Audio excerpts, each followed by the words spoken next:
আসসালামু আলাইকুম। সবাইকে স্বাগত জানাচ্ছি আরও একটি নতুন এপিসোডে। আজকের এই ঘটনাটি পাঠিয়েছেন গালিব আবরার। তাহলে চলে যাচ্ছি মূল ঘটনাতে। তার আগে সবার কাছে অনুরোধ থাকবে, যারা যারা চ্যানেলটি সাবস্ক্রাইব করেননি অবশ্যই সাবস্ক্রাইব করে নেবেন এবং লেখকের ফেসবুক পেজ ডেসক্রিপশন বক্সে দেওয়া আছে, অবশ্যই লাইক দিয়ে ফলো করে দিবেন। গালিব পেছনে একটা খাম্বার সাথে হেলান দিয়ে আরাম করে বসে বলল, হ্যাঁ, তারই তো অপেক্ষা। আপাতত একটা কবিতা শোনান ম্যাম, আপনার কবিতা না শুনলে মন চাঙ্গা হয় না। শাফি একটু লজ্জা পেয়ে বলল, কি যে বলেন না, তবে কাল রাতে একটা কবিতা লিখেছিলাম, ভেবেছিলাম সকালে আপনাকে শোনাবো, কিন্তু লুবনার মিসিংয়ের জন্য শোনানো হলো না। গালিব বলল, তাহলে আর দেরি কেন? পাঠকরা অপেক্ষা করছে আপনার কবিতার জন্য। ইরশাদ ইরশাদ। শাফি ইসলাম চোখ বন্ধ করে তার কবিতা বলল, প্রাক্তন আমার শার্ট ছিঁড়িয়াছিল বুকে খামচি দিয়া, ঝগড়াখান লাগিয়াছিল রিক্সা ভাড়ার ভাঙতি নিয়া। গালিব আরাম করে বসা থেকে উঠে সোজাই বলল, বাহ বাহ, কি লিখেছেন ম্যাম, একদম লিভার টাচিং। শাফি ইসলাম বলল, ধন্যবাদ জনাব গালিব। তবে তখনই দেখা গেল রক্তাক্ত লুবনা দৌড়ে আসছে দিকেই, দূর থেকেই মা বলে চিৎকার দিল। সেখানে উপস্থিত লুবনার বাবা মা তাদের মেয়েকে দেখে আনন্দে আত্মহারা হয়ে দৌড়ে যেতে লাগলো। গালিব আর শাফি ইসলাম উঠে দাঁড়িয়ে একে অপরের দিকে অবাক হয়ে তাকিয়ে রইল। রুকু দূরে ঈদ থেকে এগিয়ে আসতে লাগলো। এই দৃশ্য দেখে লুবনা যখন কাঁদতে কাঁদতে মা বলে খুব কাছাকাছি চলে এসেছে, ঠিক তখনই স্লো মোশনে একটা চাকু উড়তে উড়তে এসে লুবনার ঘাড় ভেদ করে গলা দিয়ে বের হয়ে গেল। দৃশ্য শুরু হয় হাত পা বাঁধা লুবনার কাছ থেকে। লুবনা একটু দূরেই চাকু পড়ে থাকা দেখতে পায়। পা বাঁধা থাকায় দাঁড়াতে না পেরে ঠেলে ঠেলে চাকুটাটার দিকে যাওয়ার চেষ্টা করে। এদিকে কনিষ্ঠ আঙ্গুল কাটার যন্ত্রণা, অন্যদিকে হাত পা কেটে বসা রশির তীব্রতা। লুবনা কাতরাতে কাতরাতে কোনো রকমের চাকুটার কাছে পৌঁছালো, কিন্তু হাত পেছন দিকে বাঁধা থাকায় চাকুটা ধরতে পারছিল না। মুখ দিয়ে কামড় দিয়ে চাকুটা উঠালো এবং পেছন দিকে ফেলে পড়ল হাতের কাছে। এরপর অনেক কষ্টে চাকুটা ধরে হাতের বাঁধন কাটার বৃথা চেষ্টা করতে লাগলো। পেছন দিকে হাত বাঁধা, তাই কোনো রকম শক্তি খাটাতে পারছে না। লুবনার মুখ দিয়ে অনবরত কুকরানোর শব্দ বের হচ্ছে। কষ্ট আর শরীরে ক্ষতের যন্ত্রণায় লুবনার জীবনটা বের হয়ে যাচ্ছে, তবু নিজেকে বাঁচানোর জন্য এই শেষ চেষ্টাটা চালিয়ে যাচ্ছে। কিন্তু বেশি লাভ হলো না। হাতের বাঁধন কাটা সম্ভব না এভাবে পেছন দিকে। লুবনা চিৎকার করে উঠল, মা বলে। নিজেকে বাঁচানোর আর কোনো রাস্তাই খোলা নেই সামনে। কি করবে এখন? হঠাৎ কান্না থামিয়ে লুবনার চোখ পড়ল দেয়ালের দিকে। দেখেই বোঝা যাচ্ছে এটা মাটির তৈরি কোনো দেয়াল। লুবনার মাথায় একটা বুদ্ধি খেলে গেল। চাকুটা যদি কোনো রকমে মাটির দেয়ালে গেঁথে দেয়া যায়, তাহলে হাতের বাঁধন খোলা সম্ভব হবে। এই ভেবে লুবনা চাকুটা শক্ত করে ধরে পা দিয়ে ঠেলে ঠেলে দেয়ালের দিকে এগিয়ে গেল, যেন মনে হচ্ছে কোনো রক্তখেকো যোগ হাঁটছে মাটিতে। এক পর্যায়ে লুবনা দেয়ালের কাছে পৌঁছে পেছন ঘুরে হাতে থাকা চাকুটা সেখানে গেঁথে দেওয়ার চেষ্টা করতে লাগলো, কিন্তু শক্তি খাটাতে পারছিল না ভালোভাবে। তবুও বারবার চেষ্টা করেই যাচ্ছে। একসময় লুবনা সফল হলো। চাকুটা মাটির দেয়ালে শক্তভাবেই গেঁথেছে। লুবনা এবার শোয়া থেকে অনেক কষ্টে উঠে বসে পেছনে গেঁথে থাকা চাকুর সাথে হাতের বাঁধন কাটার চেষ্টা করতে লাগলো। হাতের অনেক জায়গায় চাকুর সাথে লেগে কেটে রক্ত বেরোচ্ছে। লুবনা তবুও থামছে না। পুরো হাত কেটে গেল, লুবনার কিছু যায় আসে না। এভাবে আপ্রাণ চেষ্টার পর লুবনা তার হাতের বাঁধন কাটতে সক্ষম হয়। হাতের কাটা জায়গাগুলো থেকে অনবরত রক্ত গড়িয়ে পড়ছে। লুবনা কাতরাতে কাতরাতে তাড়াতাড়ি করে এবার পায়ের বাঁধনও কেটে ফেলল। উঠে দাঁড়াতে গিয়ে প্রথমবার ঠাস করে আবার পড়ে গেল। দেখা গেল এমনভাবে বাঁধা হয়েছিল যে হাত পায়ে চিকন রশ্মিগুলো কেটে বসে রক্ত জমাট বেঁধে গিয়েছে। কোনো রকমে উঠে লুবনা চারপাশে তাকালো, কোন দিকে যাবে। ততক্ষণে জ্বলতে থাকা একমাত্র মোমবাতির আলোটাও নিভে গেছে। ঘুটঘুটে অন্ধকারে লুবনা যেন নিজেকেই হারিয়ে ফেলছে বারবার। অনুমান করে এক এক দিকে যাচ্ছে আর মাটির ভেজা দেয়ালের সাথে বাড়ি খাচ্ছে। চাকুটা হাতে নিয়ে নিয়েছে। এভাবে অন্ধকারে হাতড়িয়ে একটা ফাঁকা জায়গায় পেয়ে গেল। অনুমান করে হাত বাড়িয়ে সামনে এগুলোতে লাগলো চাকুত হাতে। লুবনা নিজের সকল ব্যথা যন্ত্রণা গিলে নিয়ে একদম শব্দবিহীন এগিয়ে চলছে। শুধু তার হৃৎপিণ্ডে ধুকধুক আওয়াজটা শোনা যাচ্ছে। একটু এগিয়ে যেতেই অল্প একটু আলো দেখা পেল। মনে হচ্ছে দরজার কোনো ফাঁকা দিকে আলোর ঝলক উকি মারছে। লুবনা বেশ সাবধানতার সাথে পা ফেলে আস্তে আস্তে সেই আলো দিকে এগিয়ে গেল। দরজার ফাঁকায় লুবনা এক চোখ লাগিয়ে ভেতরে তাকালো। দেখতে পেল অদ্ভুত একটা মূর্তি, তার সামনে অনেকগুলো মোমবাতি জ্বলছে। আরে, এটা তো সেই মূর্তির মতো দেখতে যেটা প্রিন্সিপাল ম্যামের হাতে দেখেছিলাম, তবে এটার আকৃতি অনেক বড়। তার সামনে দুইটা পাত্র রাখা আছে, একটাতে রক্তের মতো তরল, হয়তোবা এগুলো রক্তই হবে, আরেকটা পাত্রে লুবনার সেই কাটা কনিষ্ঠ আঙুলটা রাখা। তখনই মূর্তির মতো পেছন থেকে একটা দরজা খুলে আবির্ভাব ঘটল এক লোকের। তার হাতে ছিল একটা হৃৎপিণ্ড। লুবনা ভালোভাবে তার চেহারাটা দেখতে পাচ্ছে না, এই জন্য একটু নড়ে দরজার অন্য চোখটাও রাখার সময় হালকা শব্দ হয়ে এলো। ভেতরে থাকা সে চমকে উঠে বুঝতে পারল দরজার ওপাশে কেউ আছে। সে হৃৎপিণ্ডটা একটা পাত্রে রেখে ধীরে ধীরে দরজার দিকে এগিয়ে গেল। লুবনা অন্ধকারে এক পাশে সরে গিয়ে হাত দিয়ে নিজের মুখ চেপে ধরে ভীত সন্ত্রস্ত হয়ে দাঁড়িয়ে রইল। তার হাতে ছিল একটা হৃৎপিণ্ড। লুবনা ভালোভাবে তার চেহারাটা দেখতে পাচ্ছে না, এই জন্য একটু নড়ে দরজার অন্য চোখটাও রাখার সময় হালকা শব্দ হয়ে এলো। ভেতরে থাকা সে চমকে উঠে বুঝতে পারল দরজার ওপাশে কেউ আছে। সে হৃৎপিণ্ডটা একটা পাত্রে রেখে ধীরে ধীরে দরজার দিকে এগিয়ে এলো।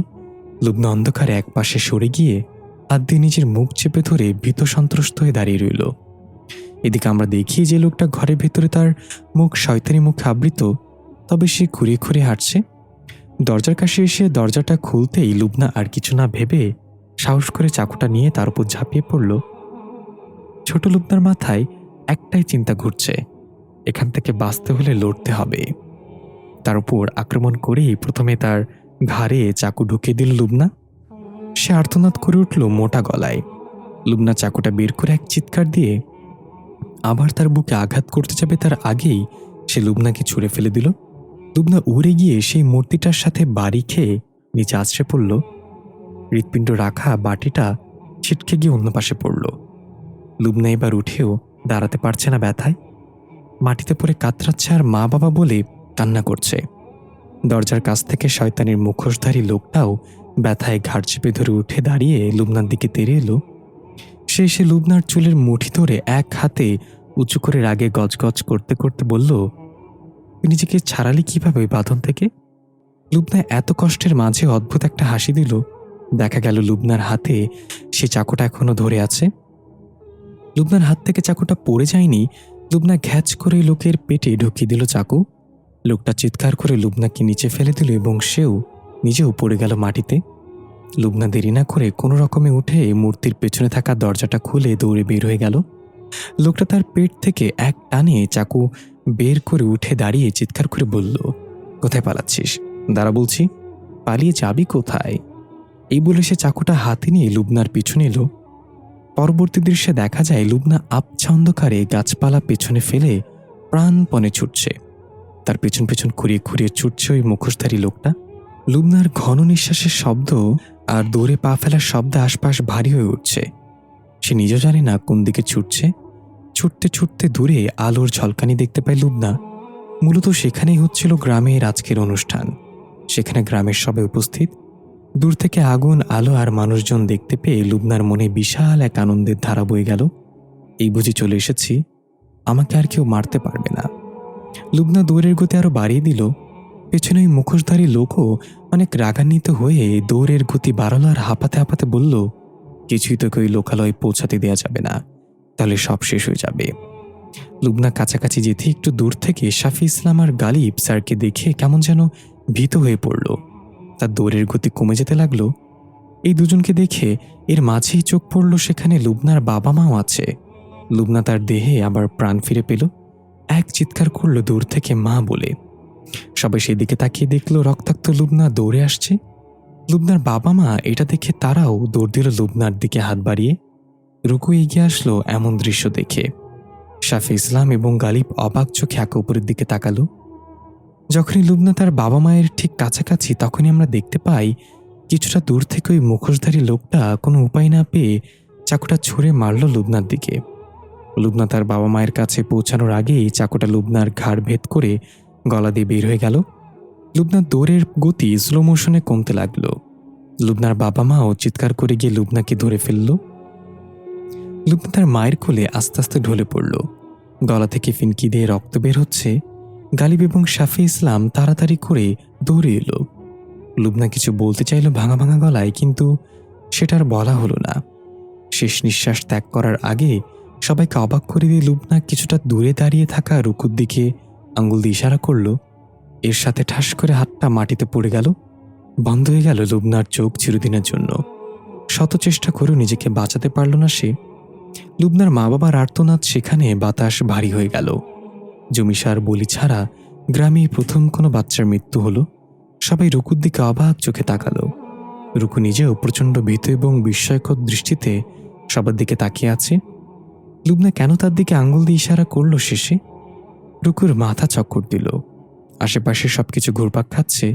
এই বুঝি জ্ঞান হারিয়ে পড়ে যাবে? রুকুর কানে ভেসে আসলো কিছু শব্দ। তুই ডাইনি, তুই মেরে ফেলেছিস আমার মেয়েটাকে, তোকে আগুনে পুড়িয়ে মারব। দৃশ্য চলে গেল রুকুর অতীতে। রুকু সাদা একটা থ্রি পিস পরে ওড়না ছাড়া ঘরের মেঝের ফ্লোরে এলোমেলো চুলে বসে আছে কোলে একটা পুতুল নিয়ে। পুতুলটার সাথে এমনভাবে কথা বলছে যেন এটা তার বাচ্চা এবং সে তার কথা শুনতে পাচ্ছে। কিছুক্ষণ পরপর পুতুলের কপালে আদর করে চুমু খেয়ে নিচ্ছে। তখনই দেখা যায় গাড়ি নিয়ে প্রবেশ করলো বাড়ির গেট দিয়ে হালিল জামাতদার তথা রুকুর স্বামী। দারোয়ান গেট খুলে দিয়ে সালাম দিল। হালিল জামাতদার সালামের উত্তর না দিয়ে গাড়ির কাছ নিচু করে বলল, কি অবস্থা চাচা? রুকু কোনো অদ্ভুত কাণ্ড ঘটিয়েছে আজ? দারোয়ান চাচা বলল, না সাহেবা, আজকে তো বাসার ভিতর থেকে কোনো শব্দ শুনলাম না। অন্যদিন তো আপনি যাওয়ার পর শুধু চিল্লা ফাল্লা করতো আর দরজা খুলে দেওয়ার জন্য বলতো। আজ তেমন কিছুই ঘটেনি সাহেব। হালিম জামাতদার একটা দীর্ঘশ্বাস ফেলে বলল, আহা চাচা, কি করব বুঝতে পারছি না। আমার সুস্থ সবল বউটার হঠাৎ কি হয়ে গেল? শহরের সবচেয়ে বড় বড় ডাক্তার, সাইকিয়াট্রিস্ট দেখানো শেষ, তারা তো রোগই ধরতে পারছে না। দারোয়ান মাথা নিচু করে বলল, সাহেব, কিছু মনে না করলে একটা কথা বলতাম। হালিল জামাতদার অভয় দিয়ে দারোয়ান বলল, সাহেব, আমার মনে হয় রুকু আম্মা জানের চিকিৎসা কোনো ডাক্তার দ্বারা সম্ভব না। আপনি ভালো কোনো হুজুর বা কবিরাজের শরণাপন্ন হন। রুকু আম্মা জানের গায়ে হয়তো খারাপ বাতাস লাগছে। দারোয়ানের কথা শেষ না হতেই হালিল জামাতদার ধমক দিয়ে তাকে থামিয়ে দিল। দারোয়ান ধমক খেয়ে একদম চুপ হয়ে গিয়ে মাথায় নিচু করে দাঁড়িয়ে রইল। হালিল জামাতদার রাগান্বিত কণ্ঠে বলল, তুমি জানো না এগুলো আমি বিশ্বাস করি না, তবুও কোন সাহসে আমার সাথে এসব বিষয়ে কথা বলো? রুকু ডাক্তারি চিকিৎসাতেই সুস্থ হবে। এই বলে হালিল জামাতদার গাড়ি থেকে নেমে ব্রিফকেস হাতে নিয়ে বাসার ভেতরে চলে গেল। পেছন থেকে দারোয়ান অপলক দৃষ্টিতে তাকিয়ে আছে অসহায়ের মতো। দারোয়ান জানে এই রোগীর চিকিৎসা কোনো মেডিকেল ডাক্তার করতে পারবে না। হালিল জামাতদার ঘরে ঢুকে রুকুকে এই অবস্থায় ফ্লোরে বসে থাকতে দেখে একটু বিরক্তিকর কণ্ঠে বলল, আবার পাগলামি শুরু করছো তুমি? নিজের মেয়েকে রেখে এই পুতুলকে নিয়ে পড়ে থাকো সারাদিন। কোথায় নামি, কোথায়? রুকুর মাঝে কোনো প্রতিক্রিয়া দেখা গেল না। রুকু আগের মতোই পুতুলের সাথে অদ্ভুতভাবে হেসে হেসে কথা বলছে। হালিল জামাতদার আরো বিরক্ত হয়ে ধমক দিয়ে বলল, কি শুরু করছো তুমি? ডাক্তার ওষুধ দিলে সেগুলো খাও না, জানালা দিয়ে ফেলে দাও। আবার দিন দিন পাগলামি বেরিয়ে চলছে তোমার, সমস্যা কি তোমার? রুকু এবার হালিলের দিকে তাকিয়ে শুকনো মুখে বিদঘুটে একটা হাসি দিয়ে বলল, তুমি কখন এলে হালিল? হালিল রাগে গজগজ করে বলল, নামি কোথায়? রুকু অদ্ভুতভাবে এমন একটা কথা বলল যা শুনে হালিল জামাতদারের পুরো শরীর ঠান্ডা হয়ে গেল। এক দৌড় দিল বাথরুমের দিকে। বাথরুমের দরজাটা এক লাথি দিয়ে খুলে ফেলল। দেখা গেল বাথটাবের কলটা ছাড়া, পানি পুরো বাথটাবের উপর দিয়ে পানি ফ্লোরে পড়ছে। হালিল জামাতদার কাঁপা কাঁপা পায়ে বাথরুমে প্রবেশ করে ভীতিকার চোখে এগিয়ে গিয়ে যখন বাথটাবের দিকে তাকালো, তখন এক চিৎকার করে কান্নাজড়িত কণ্ঠে বলল, নাওমি। দেখা গেল নাওমি বাথটাবের পানির মাঝে ডুবে আছে। রুকু তখন কি বলেছিল হালিল জামাতদারকে? দৃশ্য একটু পেছনে চলে গেলে শোনা যায় রুকু বলেছিল, গতকাল রাতে স্বপ্নে দেখলাম আমি পুকুর থেকে একটা মাছকে উপরে তুলে এনেছি। সে ছটফট করতে করতে মারা গিয়েছিল, তাই আমি নাওমিকে পানিতে ডুবিয়ে রেখেছি যাতে নাওমিও ওই মাছটার মতো ছটফট করে মারা না যায়। ভালো করেছি না বলো হালিল? এই বলে রুকু অট্টহাসিতে মেতে উঠল। পরবর্তী দৃশ্যে দেখা যায় হালিল জামাতদার তার ছোট মেয়ে নাওমির নিথর দেহটা বাথটাবের পানি থেকে বের করে আনছে কাঁদতে কাঁদতে। দৃশ্য বর্তমানে ফিরে এলো। রুকুর চোখ খোলা আস্তে আস্তে ঝাপসাভাবে দেখতে পেল রুকু একটা কক্ষে খাটের উপর শুয়ে আছে। কক্ষের দেয়ালগুলোতে অদ্ভুত ভাষায় কিছু লেখা আছে। আমরা বুঝতে পারি এটা টিচার গালিবের বাড়ি। রুকু ধীরে ধীরে উঠে বসে মাথা চাপ দিয়ে ধরে একটু রিল্যাক্স করলো নিজেকে। এক এক করে মনে করতে লাগলো কাল রাতে কি ঘটেছিল। মনে পড়ল লুবনার মৃত্যুর কথা। লুবনা মৃত্যুর আগে তার দিকে আঙ্গুল দিয়ে ইশারা করেছিল। কিন্তু কেন? এর মাঝে রুকুর কানে আসলো বাইরের হট্টগোলের শব্দ, যেন অনেক মানুষ এসে জড়ো হয়েছে বাইরে। রুকু একটু ভয় পেয়ে গেল, কারণ লুবনা তার দিকে ইশারা করেছিল, এই জন্য হয়তো গ্রামবাসী ভাবছে লুবনার মৃত্যুর পেছনে আমার হাত আছে। হয়তো এই জন্যই তারা হট্টগোল করছে বাইরে। রুকু উঠে খাট থেকে নেমে এগিয়ে গেল জানালার দিকে। পর্দা হালকা ফাঁকা করতেই প্রথমে চোখ পড়ল বাইরের বাগানে অসংখ্য ফলফলাদির গাছ, যার বেশিরভাগই ডালিম গাছ। বড় গাছে লাল টসটসে ডালিম ধরে আছে। আর একটু চোখ বুলাতেই দেখতে পেল বাগানের শেষের দিকে গালিব স্যার একটা গর্তে ডালিম গাছের চারা রোপণ করছে। কিন্তু হট্টগোল করছে কারা? তাদের তো দেখা যাচ্ছে না। রুকু একবার ভাবলো বাইরে যাবে, কিন্তু সাহস হলো না। যদি গ্রামবাসী না বুঝে আক্রমণ করে ফেলে। এর মাঝে গালিব স্যার ডালিম চারা রোপণ করে ফিরে এসেছে এবং রুকুকে জানালা দিয়ে উকিঝুঁকি মারতে দেখে ডাক দিল, হ্যালো মিস জাম্বুরা। এমনভাবে উকিঝুঁকি মারছেন মনে হচ্ছে ব্যাংক লুট করতে এসেছেন অস্ত্র ছাড়াই। রুকু চমকে গিয়ে বলল, বাইরে এমন হট্টগোল কেন? কারা এটা করছে? নিশ্চয় আমাকে মারতে এসেছে কাল রাতের ঘটনার জন্য। বিশ্বাস করুন, আমি এসবের কিছুই জানি না। গালিব হাসতে হাসতে বলল, আপনি এখনো কাল রাতেই পড়ে আছেন দেখছি। চিন্তা নেই, এরাও কিছু জানে না। আপনি নির্ভয়ে বাইরে আসতে পারেন। রুকু আশ্বাস পেয়ে তাড়াতাড়ি করে বাইরে আসলো, দরজা খুলে, এবং জিজ্ঞাসা করল, আপনার কথা বুঝতে পারলাম না। গালিব বললে, এই গ্রামে সকাল হয় অতীত মুছে দিয়ে। কাল রাতে কি ঘটেছে তার কিছুই মনে নেই তাদের। সূর্যোদয়ের সাথে তাদের মস্তিষ্ক নতুন করে রিস্টার্ট নেয়। রুকু হাঁপ ছেড়ে বাঁচল। যাক বাবা, তাহলে বাঁচা গেল। আমি তো ভয় পেয়ে গিয়েছিলাম। কিন্তু সবাই যদি ভুলে যায় তাহলে আপনি কিভাবে মনে রেখেছেন সবকিছু? আপনি কি এই গ্রামের কেউ না? গালিব বলল, এই মহিলা মানুষ প্রশ্ন করে বেশি। তারা সবকিছু ভুলে গিয়েছে, এটা কি আপনার জন্য যথেষ্ট না? তাহলে অযথা কেন আমাকে টানছেন এর মাঝে? রুকু বলল, সরি, কিউরিওসিটি থেকে জানতে চেয়েছিলাম।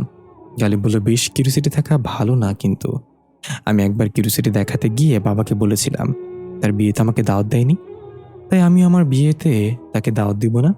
2 দিন পর বাবা আমার জন্য নতুন মাইনে বলল, কালকে তো দাওয়াত আমার বিয়েতে। রুকু হাসতে হাসতে বলল, আরে ওটা কাভাসিটি না, কিউরিওসিটি হবে। আর আপনার বাবাকে পরে আপনার বিয়েতে দাওয়াত দিয়েছিলেন? গালিব বলল, আরে না, আমি তো জীবনে বিয়েই করিনি। বিয়ে করে তো কাপুরুষগণ, আমি তো মহাপুরুষ, যা সবসময় এইসব দুনিয়াবি ভোগ বিলাস থেকে দূরে থাকে। রুকু বলল, বাব্বা, মহাপুরুষ আইছে। তা আপনি টিচারগিরি ছাড়া আর কি কাজ করেন এমনিতে? গালিব স্যার বলল, এই তো টিচারগিরির বাইরে পার্ট টাইম জিলাপি সোজা করার কাজ করি দোকানে। রুকু বলল, কি? এটা আবার কেমন কাজ? গালিব বলল, যেমন আপনার প্রশ্ন তেমন আমার কাজ। এখন কথা না বলে আমাকে হেল্প করেন মহৎ কাজে। রুকু বলল, ওটা হেল্প না, হেল্প হবে। আচ্ছা, কি হেল্প করতে হবে বলুন?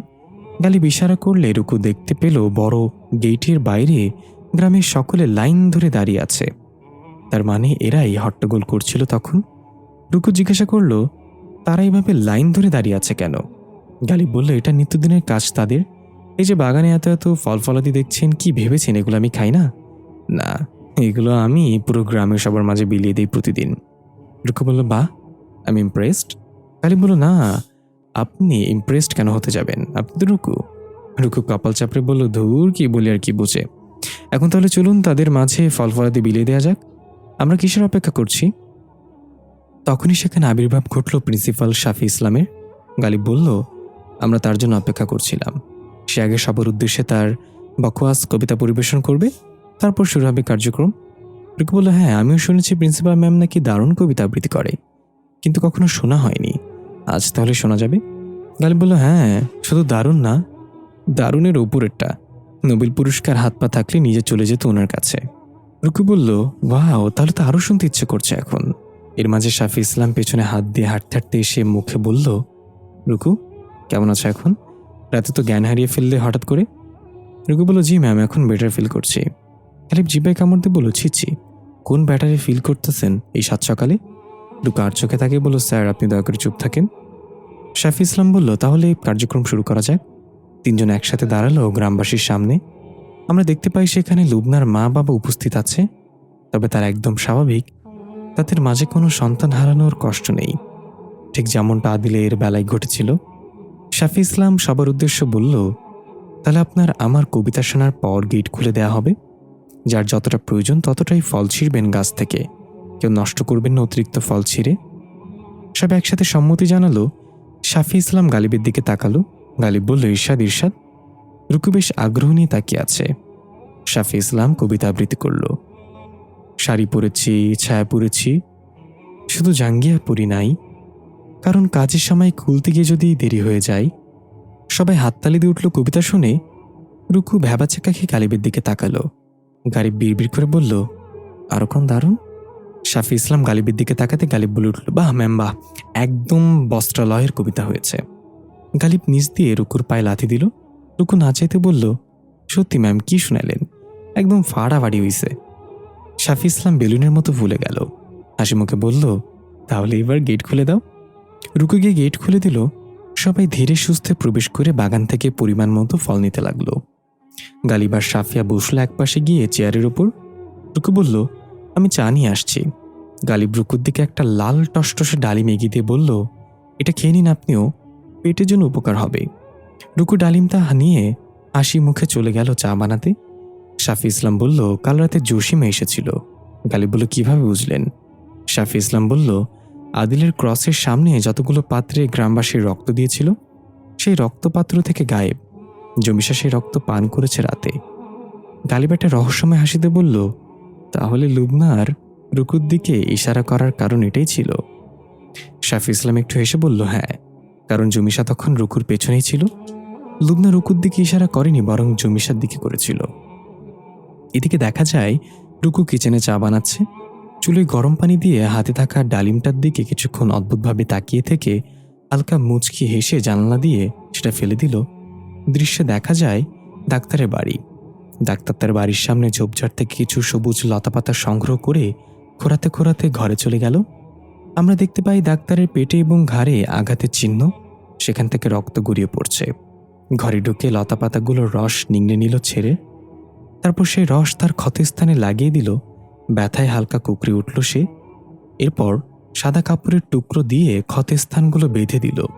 এর মাঝেই দরজায় কড়া নাড়ার শব্দ ভেসে আসলো।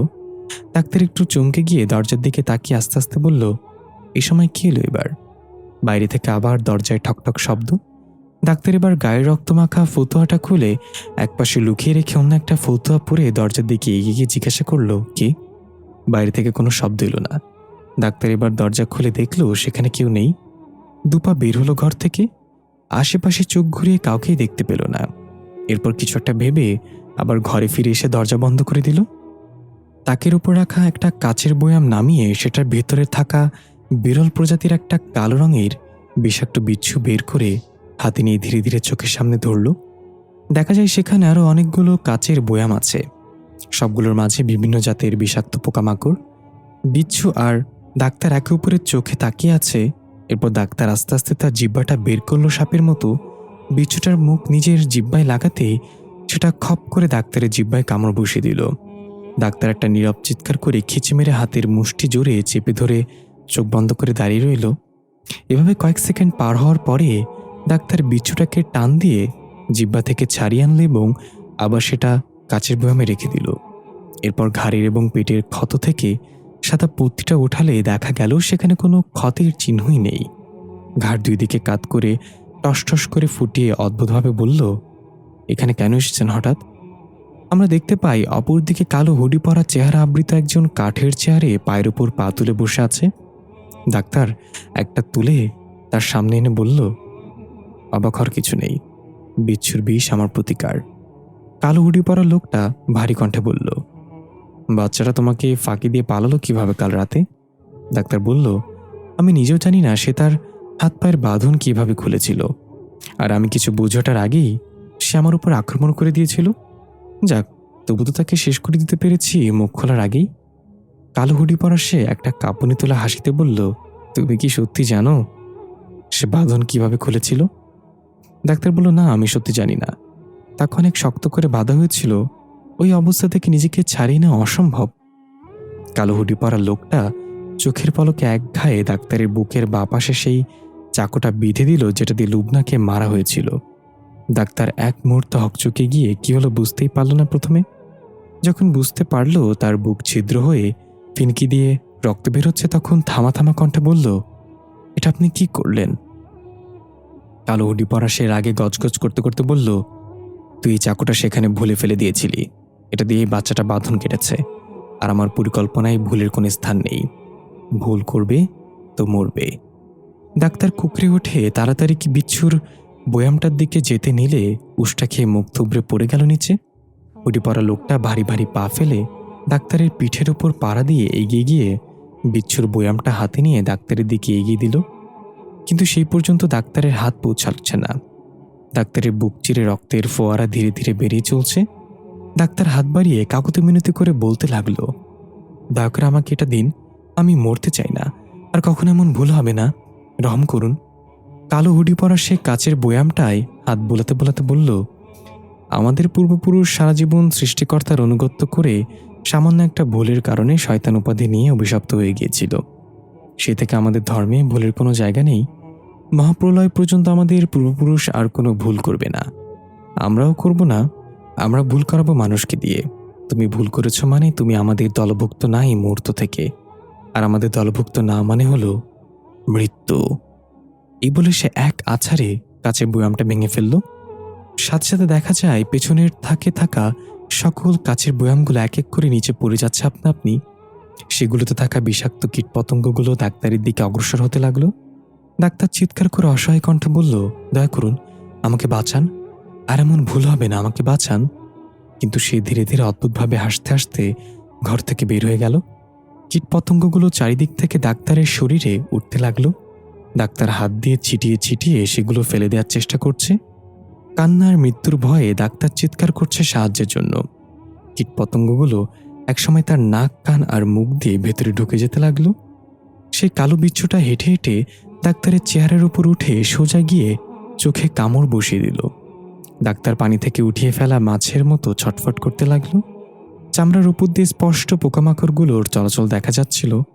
ছটফট করতে করতে একসময় ডাক্তার পুরোপুরি নিস্তেজ হয়ে ঘাড় কাত করে শেষ নিঃশ্বাস ত্যাগ করল। ব্যাকগ্রাউন্ডে ওই হুডি পরা লোকটার কণ্ঠে শোনা যায়, আমি কোনো খোদা নই, না আমি মহান, আর না আমি দয়াশীল। আমার বিচারে ভুলের শাস্তি একমাত্র মৃত্যু। আমি অপ্রতিরোধ্য, আমাকে কেউ থামাতে পারবে না। এই রক্তের হোলি খেলায় আমি একমাত্র মাস্টার মাইন্ড। দৃশ্য পরিবর্তন। স্কুলের ক্যারানি জালাল চাচা লাইব্রেরির দরজার তালা খোলার চেষ্টা করছে চাবি দিয়ে, কিন্তু কিছুতেই চাবি নির্দিষ্ট জায়গায় ঢোকাতে পারছে না। জালাল চাচাকে দেখে মনে হচ্ছে সে মাতাল হয়ে আছে। তার হাত পা কাঁপছে আর সে হেলে দুলে এদিক ওদিক আওড়াচ্ছে, এক জায়গায় স্থির হয়ে দাঁড়াতে পারছে না। এই কারণে চাবিটাও তালার নির্দিষ্ট স্থানে লাগাতে পারছে না। হঠাৎ ভেতর থেকে বই পড়ে যাওয়ার শব্দ হলো। জালাল চাচা আওড়াতে আওড়াতে বলল, এই ইন্দুরের জ্বালায় আর পারা গেল না। তখন একটা বাচ্চা হাসির শব্দ ভেসে আসলো ভিতর থেকে, যেন হাসতে হাসতে এদিক ওদিক দৌড়ে খেলা করছে। জালাল চাচা মাথা ঝাঁকি দেখতে অবাক হয়ে বলল, স্কুল খোলার আগেই বাচ্চা কাচ্চা ভেতরে ঢুকলো কেমনে? নিশ্চয়ই বজ্জাতগুলোর কাছে নকল চাবি আছে। এই বলে আরো তাড়াতাড়ি তালা খোলার চেষ্টা করতে লাগলো, কিন্তু চাবি যেন কোনো মতেই লাগছে না। এর মাঝেই শাফি ইসলাম পেছন থেকে এসে গম্ভীর গলায় বলল, জালাল চাচা, তুমি আজকে আবার নেশা করে এসেছো তাই না? জালাল চাচা থতমত খেয়ে পেছনে তাকালো। হাত থেকে চাবির গুচ্ছটা পড়ে গেল নিচে। এরপর একগাল হেসে বলল, কই না তো, আমি কোনো নেশা টেশা করি না ম্যাডাম, নেশা আমায় করেছে। শাফি ইসলাম জালাল চাচাকে ধরে নিজের দিকে ঘুরিয়ে বলল, আমি এই দিকে চাচা, চাবির গুচ্ছটা ওঠান। জালাল চাচা উপর হয়ে চাবির গুচ্ছটা ওঠাতে গিয়ে উল্টে পড়ে গেল নিচে। শাফি ইসলাম টেনে তুলে বলল, আপনাকে কতবার বলেছি নেশা করে স্কুলে আসবেন না, তবু কেন আসেন? জালাল চাচা মাতাল মাতাল হয়ে অস্পষ্ট কণ্ঠে বলল, আমি তো বাড়িতে যাইতেছিলাম, এই পা দুইটা আমার স্কুলে নিয়ে আইছে। কত করে বললাম আজ স্কুলে যাব না, আমি বাড়ির কাজ করিনি, স্যার আমাকে মারবে, তবু নিয়ে এলো। শাফি ইসলাম একটু রাগী ভঙ্গিতে বলল, হয়েছে, আর বাহানা করতে হবে না, দিন চাবি দিন আমার কাছে। জালাল চাচা বলে, ম্যাডাম, আমি থাকতে আপনি কেন কষ্ট করবেন? আপনি বরং বিল্ডিংটা ধরে রাখেন, খুব নড়াচড়া করছে, আমি তালা খুলে দিচ্ছি। এই বলে আবার তালাতে চাবি লাগিয়ে গুতুগুতি করতে লাগলো আর বলতে লাগলো, বিল্ডিংটা ধরেন ম্যাডাম। শাফি ইসলাম রেগে এক টানে জালাল চাচার হাত থেকে চাবিটা নিয়ে তালা খুলে বলল, বিল্ডিং ঠিকই আছে চাচা, আপনি বেশি পান করে ফেলেছেন, এখন সোজা বাড়ি চলে যাবেন। জালাল চাচা বলল, আমার তো বাড়িঘর নেই ম্যাডাম, সবকিছু পানিতে ভাইসা গেছে, এখন পুরো দুনিয়ায় আমার বাড়ি। শাফি ইসলাম ধমক দিয়ে বলল, আমি কিন্তু আপনাকে যেতে বলেছি চাচা, না হলে এখন আপনাকে শার্ট প্যান্ট পইরা পুরুষ সেজে তারপর ইচ্ছে মতো ধুলাই করব। জালাল চাচা শাফি ইসলামের নিচ থেকে ওপর পর্যন্ত একবার তাকিয়ে বলল, তার মানে আপনি পুরুষ না? শাফি ইসলাম রাগে অগ্নিশর্মা হয়ে জালাল চাচার দিকে তাকালে জালাল চাচা উল্টো ঘুরে হাঁটা দিল, হেলে দুলে পা ফেলে এবং গান ধরল মনের সুখে। তুই হাকিম হুকুম করো, পুলিশ হইয়া ধরো, সর্প হইয়া দংশন করো, ওঝা হইয়া ঝাড়ো।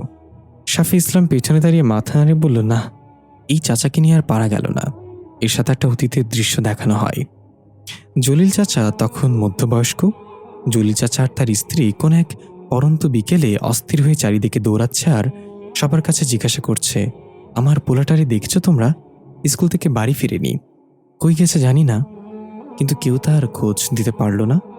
জলিল চাচা এবং তার স্ত্রী কান্নায় ভেঙে পড়ল ছেলের জন্য। সবাই এসে তাদের সান্ত্বনা দিচ্ছে, ফিরে আসবে, হয়তো কোথাও খেলা করছে। জলিল চাচা শান্ত হচ্ছে না। হঠাৎ একজন দৌড়ে এসে বলল, আনোয়ারকে তো গ্রামের শেষ মাথে সেই কুয়োর কাছে দেখলাম, এক বুড়িকে পানি তুলে দিচ্ছে কুয়ো থেকে। জলিল চাচা এবং তার স্ত্রী একটা স্বস্তির নিঃশ্বাস ফেলল, ভেবে যে তাদের ছেলে আনোয়ার তাহলে বুড়িকে কুয়া থেকে পানি তুলে দিচ্ছে, এই জন্য এখনো বাড়ি ফিরেনি। এই ভেবে তাড়াতাড়ি যেতে লাগলো সেদিকে। সাথে গ্রামের আরো অনেকেই রওনা হলো। ততক্ষণে সূর্য অস্ত যাওয়ার দ্বার প্রান্তে। মহিলারা সবাই তাদের বাচ্চাদের নিয়ে ঘরে চলে যাচ্ছে। হঠাৎ করে যেন পরিবেশটা থমথমে হয়ে গিয়েছিল। গাছের একটা পাতাও নড়ছে না। পশ্চিম আকাশে রক্তিম সূর্যটা জানান দিচ্ছে আজ আবার আমাবস্যা। জমিশা আসছে তার শিকার নিতে। জালাল চাচা এবং তার স্ত্রীর সাথে গ্রামে যারা এসেছিল তারাও আস্তে আস্তে নিজেদের ঘরে চলে গেল। শেষে তারা দুজনই ছুটতে লাগলো সেই কুয়োর দিকে। দূর থেকে দেখা গেল একটা ঝুপড়ি ঘরের সামনে পুরাতন কুয়োর সামনে দাঁড়িয়ে রশির সাথে বালতি টেনে পানি উড়াচ্ছে ছোট আনোয়ার। জলিল চাচা এবং তার স্ত্রী দূর থেকে আনোয়ার বলে ডাক দিল। আনোয়ারের কানে ডাক পৌঁছাতে সে পেছনে ফিরে বাবা মাকে দেখে খুশি হয়ে বালতি ফেলে এগিয়ে যেতে লাগলো। ঝুপড়ি ঘরের সামনে বসে থাকা বুড়ি তার বুকরা দাঁতগুলো বের করে হাসতে হাসতে বলল, দেখ পোলাটায় কেমনে আমার নতুন বালতিটা ফেলাই দিল নিচে। এর মাঝে সূর্য অস্ত চলে গেল। অন্ধকার ঘনিয়ে এলো। থমকে যাওয়া আবহাওয়াটা ভারী হয়ে আসলো। গাছের পাতাগুলো আস্তে আস্তে দোল খাচ্ছে। অদ্ভুত এক মৃদু হাওয়া বয়ে যাচ্ছে। ঝুপড়িঘরের সামনে বসে থাকা বুড়ি কেমন নিজের অজান্তেই উঠে দাঁড়িয়ে লাঠিতে ভর দিয়ে ঘরে ঢুকে গেল। জলিল চাচা এবং তার স্ত্রী থমকে দাঁড়িয়ে পড়ল আর একে অপরের দিকে তাকিয়ে অবাক হয়ে জিজ্ঞাসা করল, আমরা এই সময় এখানে কি করছি? তখনই আনোয়ার দৌড়ে এসে বাবা বলে কোলে উঠতে নিলে জলিল চাচা ছিটকে ফেলে দিয়ে বলল, এই বাচ্চা, কি তুমি আমাকে বাবা বলছো? কোন আশ্চর্য! ছোট আনোয়ার এসবের কিছুই বুঝতে পারে না। অবাক হয়ে তাকিয়ে আবার দৌড়ে এসে মাকে জড়িয়ে ধরতে নিলে মাও তাকে ছিটকে ফেলে বলল, এই বাচ্চা, কে তুমি আর আমরা এখানে কি করছি? জলিল চাচা বলল, সেটা তো ভাবছি, এই ভর সন্ধ্যে আমরা বাইরে কেন, আর বাচ্চাটাই বা কার? এই বলে জলিল চাচা আনোয়ারকে উদ্দেশ্য করে আঙ্গুল তুলে বলল, এই, কে তুমি? তোমার বাবা মা কোথায়? এখানে কি করছো এই সময়? ছোট্ট আনোয়ার কান্না করতে করতে আর বলতে লাগলো, কি বলছো এসব তুমি বাবা? তুমি আমার বাবা। মা, তুমি আমাকে চিনতে পারছো না? জলিল চাচা এবং তার স্ত্রী কেউ আনোয়ারের কথায় কর্ণপাত না করে তাড়াতাড়ি করে চলে যেতে লাগলো। আনোয়ার পেছনে দাঁড়িয়ে চোখ ডলে ডলে কান্না করছিল আর বাবা মা বলে ডাকছিল, বাবা আমাকে সাথে নিয়ে যাও, আমার খুব ভয় করছে। মা, আমাকে রেখে যেও না। কিন্তু আনোয়ারের কথা তাদের কানে গেল না। তারা চলে যাচ্ছে এক মনে। হঠাৎ আনোয়ার অনুভব করলো তার পেছন থেকে কেউ এসে দাঁড়িয়েছে। ছোট্ট আনোয়ার কান্না করতে করতে পেছনে তাকিয়ে দেখলো কালো হুডি পরা কেউ একজন দাঁড়িয়ে আছে। তার চেহারা দেখা যাচ্ছে না। আনোয়ার কাঁদতে কাঁদতেই জিজ্ঞাসা করল, কে তুমি? সে এক ভারী কণ্ঠে হাত বাড়িয়ে দিয়ে বলল, তোমার মা বাবা তোমাকে রেখে চলে গিয়েছে, তুমি কি আমার সাথে যাবে? আনোয়ার তার হাতে হাত রাখতেই কেমন যেন তার বশে চলে গেল। কান্না থামিয়ে বলল, আমি যাব। পরের দৃশ্যে দেখা যায় আনোয়ার তার হাত ধরে হেঁটে চলেছে ভূষীভূত হয়ে। ঠিক আদিলের বেলায় যেমনটা দেখেছিলাম, পেছনে আরো অনেক বাচ্চার ছায়ামূর্তি হাঁটছে। দৃশ্য বর্তমানে ফিরে এলো। শাফি ইসলাম এখনও লাইব্রেরির দরজার সামনে দাঁড়িয়ে আছে আর জালাল চাচার চলে যাওয়ার দিকে এক দৃষ্টিতে তাকিয়ে আছে। নিজের মনে বলে উঠল, জালাল চাচার একমাত্র ছেলেটা জমিশার শিকার, তার কয়েক বছর পর স্ত্রীও চলে গেল না ফেরার দেশে। এখন তার আগে পেছনে কেউ নেই। তার স্ত্রী সন্তানের কথাও এখন তার মনে নেই। শাফি ইসলামের ভাবনার মাঝেই শাড়ির আঁচল ধরে টান মারল লাইব্রেরির ভেতরে থেকে কেউ। চমকে গিয়ে শাফি ইসলাম একটু ধমক দিয়ে বলল, হামজা, এগুলো কোন ধরনের অভ্যাস? তখন একটা বাচ্চার হাসি ভেসে আসলো খুব মৃদুভাবে। শাফি ইসলামের চোখ বড় বড় হয়ে গেল, চেহারার রং উড়ে গেল হঠাৎ করেই। এটা হামজার হাসির শব্দ না। শাফি ইসলাম একটু ধীর করে ডাক দিল, হামজা, হামজা, তুমি কি এখানে? কিন্তু কোনো সারা শব্দ এলো না। হঠাৎ চোখের পলকে একটা র্যাক থেকে বই উড়ে এসে শাফি ইসলামকে আঘাত করতে যাবে তার আগেই শাফি ইসলাম সরে গেল অন্যদিকে। বইটা উড়ে গিয়ে পেছনের দেয়ালের সাথে বাড়ি খেয়ে নিচে পড়ল ধাপ করে। শাফি ইসলামেরও চশমাটাও নিচে পড়ে গেল। এতে করে শাফি ইসলাম বেশ ভয় পেয়ে গেল। হামজা কখনো এমন করার সাহস করবে না, এটা অন্য কেউ। শাফি ইসলাম কাঁপা কাঁপা হাতে চশমাটা উঠিয়ে সেটা চোখে দিয়ে বলে উঠল, কি তুমি? হঠাৎ করে লাইব্রেরির বৈদ্যুতিক ফ্যানগুলো এক এক করে সব চালু হয়ে গেল। ঠক ঠক ঠক ঠক আওয়াজ করে ফ্যানগুলোর স্পিড বাড়তে লাগলো।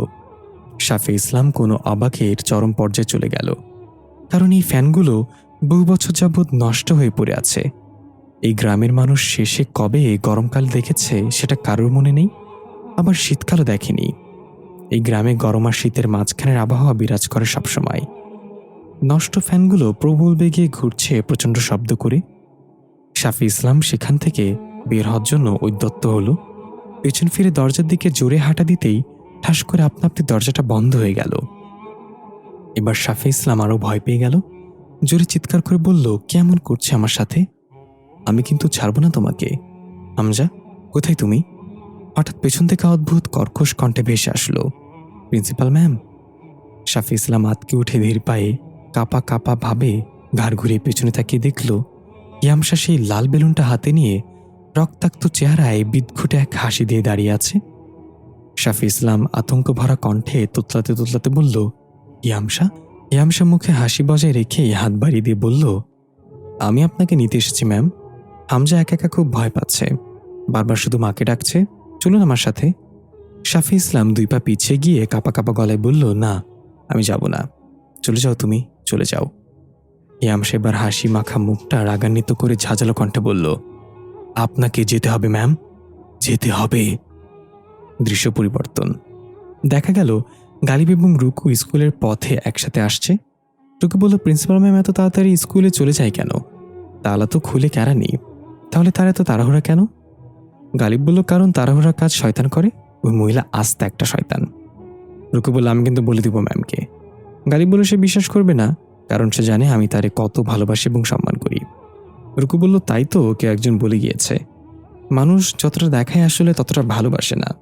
কেউ কেউ সারা জীবন থাকার প্রতিজ্ঞা করেও ছেড়ে চলে যায়, আবার কেউ প্রতিজ্ঞা না করেও সারা জীবন থেকে যায়। গালিব বলল, ভালোবাসা কখনো প্রকাশ করতে নেই। যে ভালোবাসা যত গোপন, সেই ভালোবাসা তত মজবুত। প্রাচীন যুগ থেকে আজ পর্যন্ত ভালোবাসার কোনো পরিবর্তন হয়নি। পরিবর্তন হয়েছে যুগে যুগে মানুষগুলো। প্রাচীন যুগে ঘর হতো পাথরের, আর এখন ঘরে থাকা মানুষগুলো হয় পাথরের। রুকু বলল, তাহলে আপনি প্রিন্সিপাল ম্যামকে শয়তান বললেন কেন এত বুঝেও? উনি তো অনেক ভালো একজন মানুষ, শুধু ওনার কবিতা বাদে। গালিব কিছু না বলে হাসতে লাগলো। তখন একজন হন্তদন্ত হয়ে দৌড়ে এসে গালিবের সামনে হাঁপাতে হাঁপাতে বলল, স্যার স্যার, ডাক্তার মশাই আর নেই, তার ভয়ানক মৃত্যু হয়েছে। রুকু অবাক চোখে তাকিয়ে দেখল গালিবের মুখে রহস্যময় এক হাসি। গালিব রুকুকে উদ্দেশ্য করে বলল, আপনি স্কুলে যান, আমি দেখছি ডাক্তার মশাইয়ের ব্যাপারটা।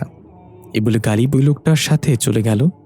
রুকু ফ্যালফ্যাল করে তাকিয়ে আছে আর মনে মনে বলল, তাহলে কি আমি এই গ্রামে অভিশাপ নিয়ে এসেছি, নাকি আমি নিজেই কোনো অভিশাপ? ডাক্তারের লাশের আশেপাশে বিভিন্ন পোকামাকড় ঘোরাফেরা করছে। লাশের নাক কানের ছিদ্র দিয়ে পোকামাকড় বের হচ্ছে আবার প্রবেশ করছে। চোখের কুটরি ক্ষতবিক্ষত হয়ে আছে রক্তে। গ্রামে কয়েকজন দূরে দাঁড়িয়ে নিজেদের মাঝে কথা বলছে। আগে শুধু অমাবস্যায় ভয় ছিল, এখন তো দিনে দুপুরে মানুষ মরে যাচ্ছে। কিছু একটা করতে হবে। অন্য একজন বলল, তো কি মানুষ অমর থাকবে? মরতে তো হবেই, এমনভাবে বলছিস মনে হয় প্রতিদিন মানুষ মরছে। আরেকজন বলল, সাধারণ মৃত্যু হলে মেনে নেওয়া যায়, কিন্তু ডাক্তার মশাইয়ের লাশটা দেখেন, আপনার কি মনে হচ্ছে না এটা অস্বাভাবিক কিছু? তখনই গালিব সেখানে উপস্থিত হলো, সাথে সেই লোকটা যে গালিবকে ডাক্তারের মৃত্যুর ব্যাপারে অবগত করেছিল। গালিব এসে ডাক্তারের মৃতদেহের দিকে তাকিয়ে আফসোসের স্বরে বলল, এত জঘন্যভাবে কেউ মরতে পারে? সাথে থাকা লোকটা বলল, মাস্টার, আপনার কি মনে হয় ডাক্তার তার নিজের গবেষণার পোকামাকড়ের শিকার নাকি জমিসার শিকার? এই গ্রামের সবাই সবকিছু ভুলে গেলেও জমিসার কথা কেউ ভুলে না। এই নামটা সবার মনে থাকে এবং আমবর্ষার রাতে জমিসার খোরাক পূরণের ব্যাপারটাও সবাই জানে। গালিব ডাক্তারের লাশের উপর হাত দিয়ে বলল, ডাক্তার খুব সতর্ক ব্যক্তি ছিল। তার পোকামাকড়ের কামড়ে সে কখনো মরবে না। পোকামাকড় কামড়ানোর আগেই তাকে আঘাত করা হয়েছিল। বুকেই চাকুর আঘাতটা সেটা প্রমাণ করে। তারপর ডাক্তার তার নিরাময়কারী বিচ্ছুর দিকে যেতে চেয়েছিল, কিন্তু কিছু একটার সাথে উষ্টা খেয়ে পড়ে যায়।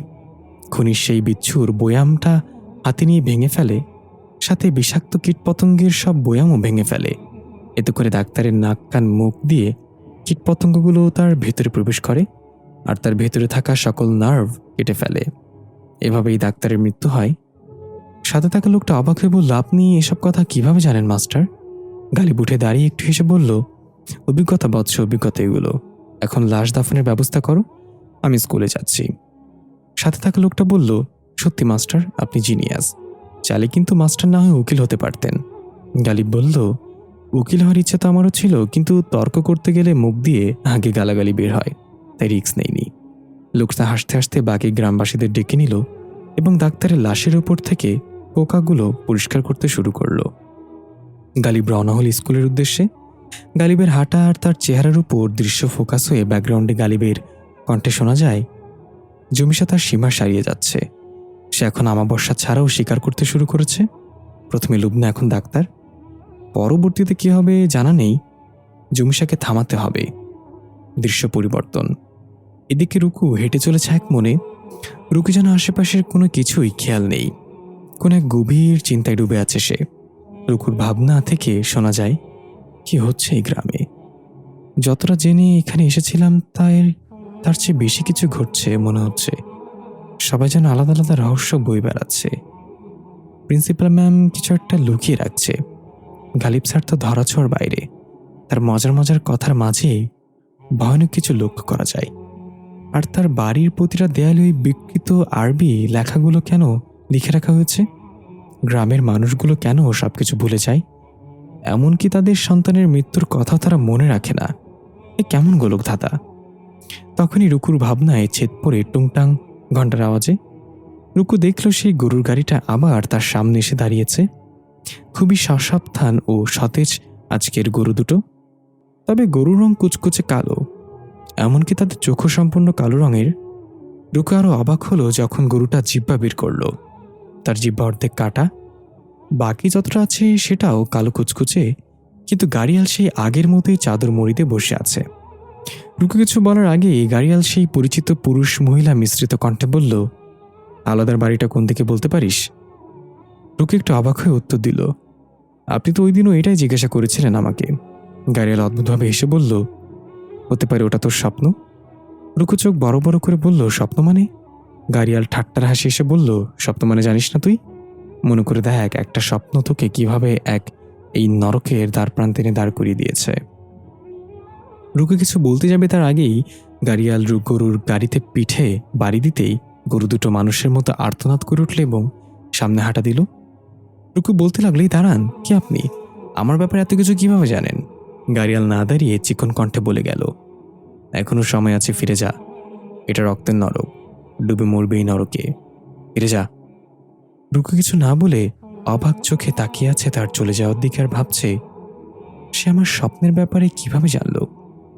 তাহলে নিশ্চয়ই সে জানে আমি জেনে শুনে এই নরকে কেন এসেছি। এসব ভাবতে ভাবতে রুকু পৌঁছে গেল স্কুলের গেটে। এখান থেকে স্কুলের লাইব্রেরিটা স্পষ্ট দেখা যায়। রুকু সেদিকে চোখ পড়তেই জানালার কাছের আবরণে দেখতে পেল কে একজন হাত নাড়িয়ে সাহায্য যাচ্ছে, তবে দূর থেকে তার চেহারা বোঝা যাচ্ছে না। রুকু তাড়াতাড়ি সেদিকে এগিয়ে যাবে, তখনই পেছন থেকে একটা বাচ্চার ডাক ভেসে আসলো। রুকু থমকে দাঁড়িয়ে পেছনে ঘুরে দেখল গেটের বাইরে ঠিক মাঝ বরাবর দাঁড়িয়ে আছে গতকাল রাতে অস্বাভাবিক মৃত্যুবরণ করা সেই লুবনা। তার হাতে একটা লাল বেলুন, গলায় সেই লাল চাকুটা এখনো গেঁথে আছে। সেখান থেকে অনবরত রক্ত ঝরছে, ঠোঁটগুলো রক্ত লাল। রুকুর দিকে তাকিয়ে বিদঘুট একটা হাসি দিল। দাঁতের ফাঁকে ফাঁকে রক্ত জমে আছে। আশ্চর্যজনকভাবে আমরা রুকুর চেহারায় কোনো ভয় দেখতে না পেয়ে অদ্ভুত একটা হাসি দেখতে পাই। যেন রুকু লুবনার জন্য অপেক্ষা করছিল। এদিকে লাইব্রেরির সেই সাহায্য চাওয়া হাতটা ছিল প্রিন্সিপাল শাফি ইসলাম। সে জানালার কাচের আবরণ দিয়ে তাকিয়ে দেখছে রুকু উল্টো ঘুরে এক দৃষ্টিতে কিছু একটার দিকে তাকিয়ে আছে এবং হাত নাড়িয়ে নাড়িয়ে কথা বলছে, যেন রুকুর সামনে কেউ দাঁড়িয়ে আছে। কিন্তু শাফি ইসলাম কাউকেই দেখতে পাচ্ছে না। এর মাঝে এক ছটকা টানে শাফি ইসলাম উড়ে গিয়ে একটা বইয়ের র্যাক নিয়ে ভেঙেচুরে পড়ল।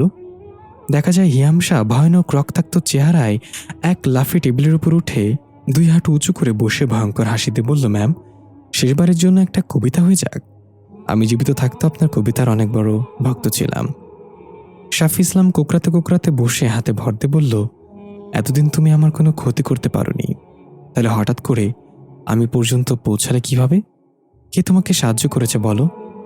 হিয়ামশা অদ্ভুত হাসিতে বলল, আপনি খুব চালাক ম্যাম, বুঝে গিয়েছেন আমাকে কেন কেউ সাহায্য করেছে।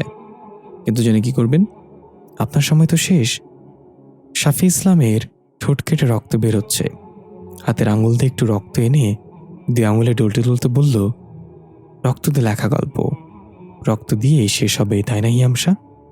হিয়ামশা এক ঝটকায় টেবিলের উপর থেকে শাফি ইসলামের মুখের কাছে এসে পড়ল। দমকা বাতাসে শাফি ইসলামের চুলগুলো উঠতে লাগলো এক মুহূর্তে।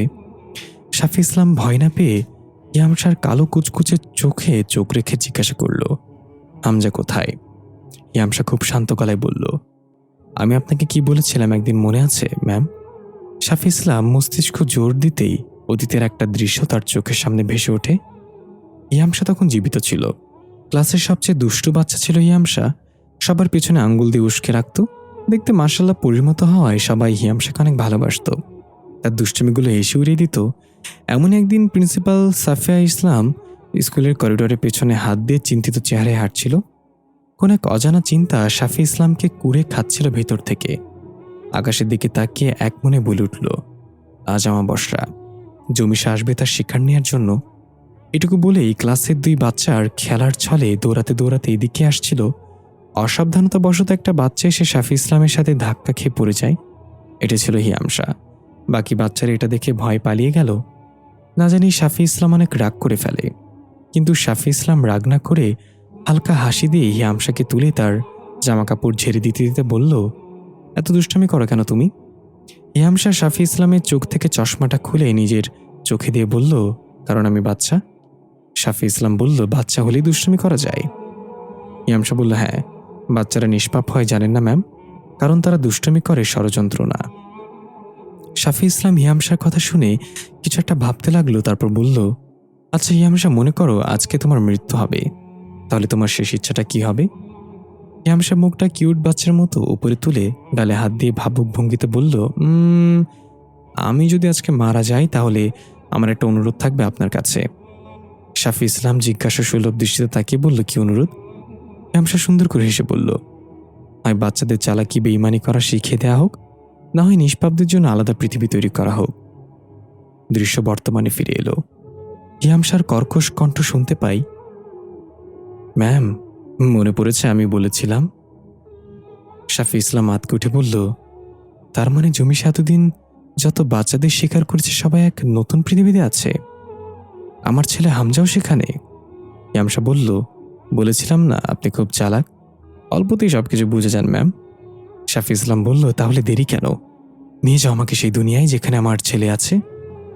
হিয়ামশা একটু হতাশ হয়ে বলল, এভাবে তো হবে না, শেষবারের জন্য আপনার কবিতা শুনতে চাই। বলতে পারেন এটাই আমার শেষ ইচ্ছা।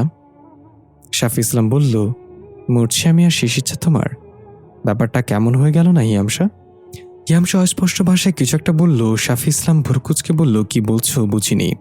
হিয়ামশা বলল, আমিও কিছু বুঝিনি ম্যাম, তাহলে তৈরি হয়ে নিন মৃত্যুর জন্য। শাফি ইসলাম উঠে দাঁড়িয়ে ঠোঁটের কোণে রক্ত মুছে বলল, আমি হইলাম বালের কবি, টাকা পয়সা নাই, যে যার মতো দাওরে গালাগালি। হিয়ামশা শেষ ইচ্ছা তাই। হিয়ামশা অট্টহাসিতে বলল, আপনি কখনো বদলাবেন না ম্যাম। শাফি ইসলাম বলল, মরার পর বদলে যাব? হিয়ামশা বলল, আপনি যেই পাপ করেছেন তাতে এত সহজ মৃত্যু আপনার কাম্য না। প্রথমে আপনার চোখ উপড়ে ফেলব, তারপর আপনার জিহ্বা টেনে ছেড়ে নিব, তারপর আপনার হাত পা টেনে আলাদা করে ফেলব, সবশেষে আপনার গর্দান থেকে মাথাটা আলাদা করব। মৃত্যুর বর্ণনা শুনে শাফি ইসলাম এবার আতকে উঠে কাঁপা কাঁপা গলায় বলল, পাপ? কিসের পাপের কথা বলছো তুমি? ইয়ামশা প্রচণ্ড রেগে হাতের ইশারায় শাফি ইসলামকে পেছনে দেয়ালের সাথে নিয়ে বাড়ি মেরে নিচে ফেলে দিল। এরপর এক লাফে গিয়ে শাফি ইসলামের বুকের ওপর হাঁটু দিয়ে গিরে পড়ল। এতে শাফি ইসলামের মুখ দিয়ে রক্ত বের হয়ে এলো। ইয়ামশা ক্রোধে গড়গড় করে শাফি ইসলামের গলা চেপে ধরে বলল, কি পাপ করেছেন জানেন না আপনি? আপনার ছেলের বদলে আমাকে জমিসার বলি বানিয়েছেন। আমার জীবনটা শৈশবে শেষ করে দিয়েছেন। আপনার পাপের জন্য মরে গিয়েও আমি শান্তি পাচ্ছি না। আমার খুব কষ্ট হয়। তখনই প্রচণ্ড শব্দে এক ধাক্কায় কেউ লাইব্রেরির দরজাটা খুলে ফেলে। দেখা যায় রুকু দাঁড়িয়ে আছে। শাফি ইসলামের বুকের ওপর ভয়ঙ্কর হিমাশাকে দেখিয়ে রুকু এক চিৎকার দিল। রুকুর চিৎকারের সাথে হিয়ামশার আগে গজগজ করতে করতে অদৃশ্য হয়ে গেল শাফি ইসলামকে ছেড়ে দিয়ে। শাফি ইসলাম কাশতে লাগলো রক্তমাখা মুখে। রুকু দৌড়ে এসে তাকে ধরে উঠে চেয়ারে বসে দিল। এরপর গ্লাসে করে পানি এনে পান করিয়ে দিল। শাফি ইসলাম আস্তে আস্তে নিজেকে স্বাভাবিক করে রুকুর দিকে তাকিয়ে বলল, ধন্যবাদ ঠিক সময় এসে আমাকে বাঁচানোর জন্য। রুকু আতঙ্ক ভরা চোখে তাকে বলল, ওই বাচ্চাটা কে ছিল ম্যাম? শাফি ইসলাম বলল, হিয়ামশা, জমিসার কোন এক শিকার। রুকু বলে, জমিসাকে? গ্রামের মানুষের মুখে শুনেছি জমিসা এসে বাচ্চা নিয়ে যায়। কেন সেটা করে? কেন কেউ কিছু বলে না? কেন কারো কিছু মনে থাকে না? শাফি ইসলাম বলল, এসব তোমার না জানলেও চলবে। এখন যাও, ক্লাসে যাও। আর এখানে যা দেখেছো সেটা যেন কেউ জানতে না পারে। রুকু আর কথা না বাড়িয়ে চলে যেতে লাগলো।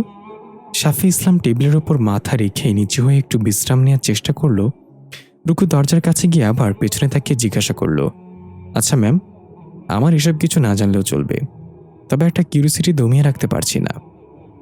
শাফি ইসলাম মাথা তুলে দরজার দিকে তাকিয়ে বলল, সেটা কি? রুকু বলল, যতদূর শুনেছি জমিশাহী পর্যন্ত অনেক বাচ্চাকেই তার শিকার বানিয়েছে। তাহলে এত বাচ্চার মাঝে শুধুমাত্র ইয়ামশাই কেন আপনাকে দেখা দিচ্ছে? শাফি ইসলাম রুকুর প্রশ্ন শুনে কিছু একটা ভেবে আনমনে বলে উঠল, কারণ আমি একটা পাপ করেছি, অনেক বড় পাপ। দৃশ্য পরিবর্তন।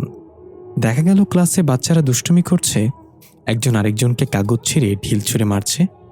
এক বাচ্চা অন্য এক বাচ্চার ব্যাগ নিয়ে টানাটানি করতেই ব্যাগের মালিক বাচ্চা বলল, ভাই ব্যাগ ছাড়, ব্যাগে ধর্মের বই আছে। এটা শুনে বাচ্চা তাড়াতাড়ি ব্যাগে সালাম করে বলল, হে ওপরওয়ালা, আমাকে ক্ষমা করো। তখনই ক্লাসের টিচার গালিব প্রবেশ করে ধমক দিয়ে সবাইকে শান্ত হতে বলল। ওপরওয়ালার নাম কি নিল এখানে? এক বাচ্চা অন্য বাচ্চাকে দেখাতে লাগলো, কেউ স্বীকার করল না। গালিব আবারও ধমক দিয়ে বলল, উপরওয়ালা সবার উপরে থাকলেও এই গ্রামের উপরে নেই, এখানে শুধু রক্ত আছে। আফিফ নামের বাচ্চাটা বলল, স্যার, রক্তের কথা শুনে মনে পড়ল, স্বামীজির সেই রক্তজাদুর বইটা কি হলো শেষে? গালিব বলল, আগে ক্লাসের বই বের করো, তারপর রক্তজাদুর বই। সবাই এক এক করে ক্লাসের বই এক করলো ব্যাগ থেকে। গালিব সবাইকে 15 নম্বর পৃষ্ঠা বের করতে বলল এবং একটা প্রশ্নের উত্তর মুখস্থ করে দিতে দিয়ে নিজে ক্লাসের বাইরে বের হয়ে আকাশের দিকে তাকে একটু হেসে বলল, রক্তজাদু। দৃশ্য গল্পে ফিরে যায়। দেখা গেল স্কুলের টিফিন টাইমে সব বাচ্চারা যখন খেলা করছিল তখন স্বামীজ সিঁড়িতে বসে সেই রক্তজাদু বইটা পড়ছে।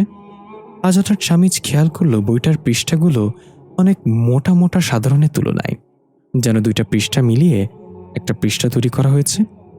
কিন্তু সেই বৃদ্ধ লোকের সতর্কতা অনুযায়ী বইয়ে তেমন কোনো অলৌকিক বিষয় সমীচের দৃষ্টিগোচর হলো না।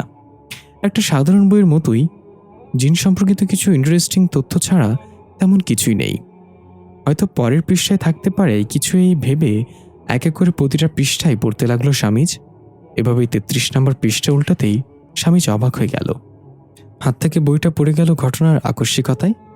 স্বামীজ দেখল বইয়ের মাঝে একটা কালো সাপের শরীর শুকিয়ে শক্ত হয়ে আছে। স্বামীজের চিন্তা বাকি রইল না, এটা সেই সাপটা যেটা সেদিন স্বামীজ দেখেছিল, পরে আর দেখতে পায়নি।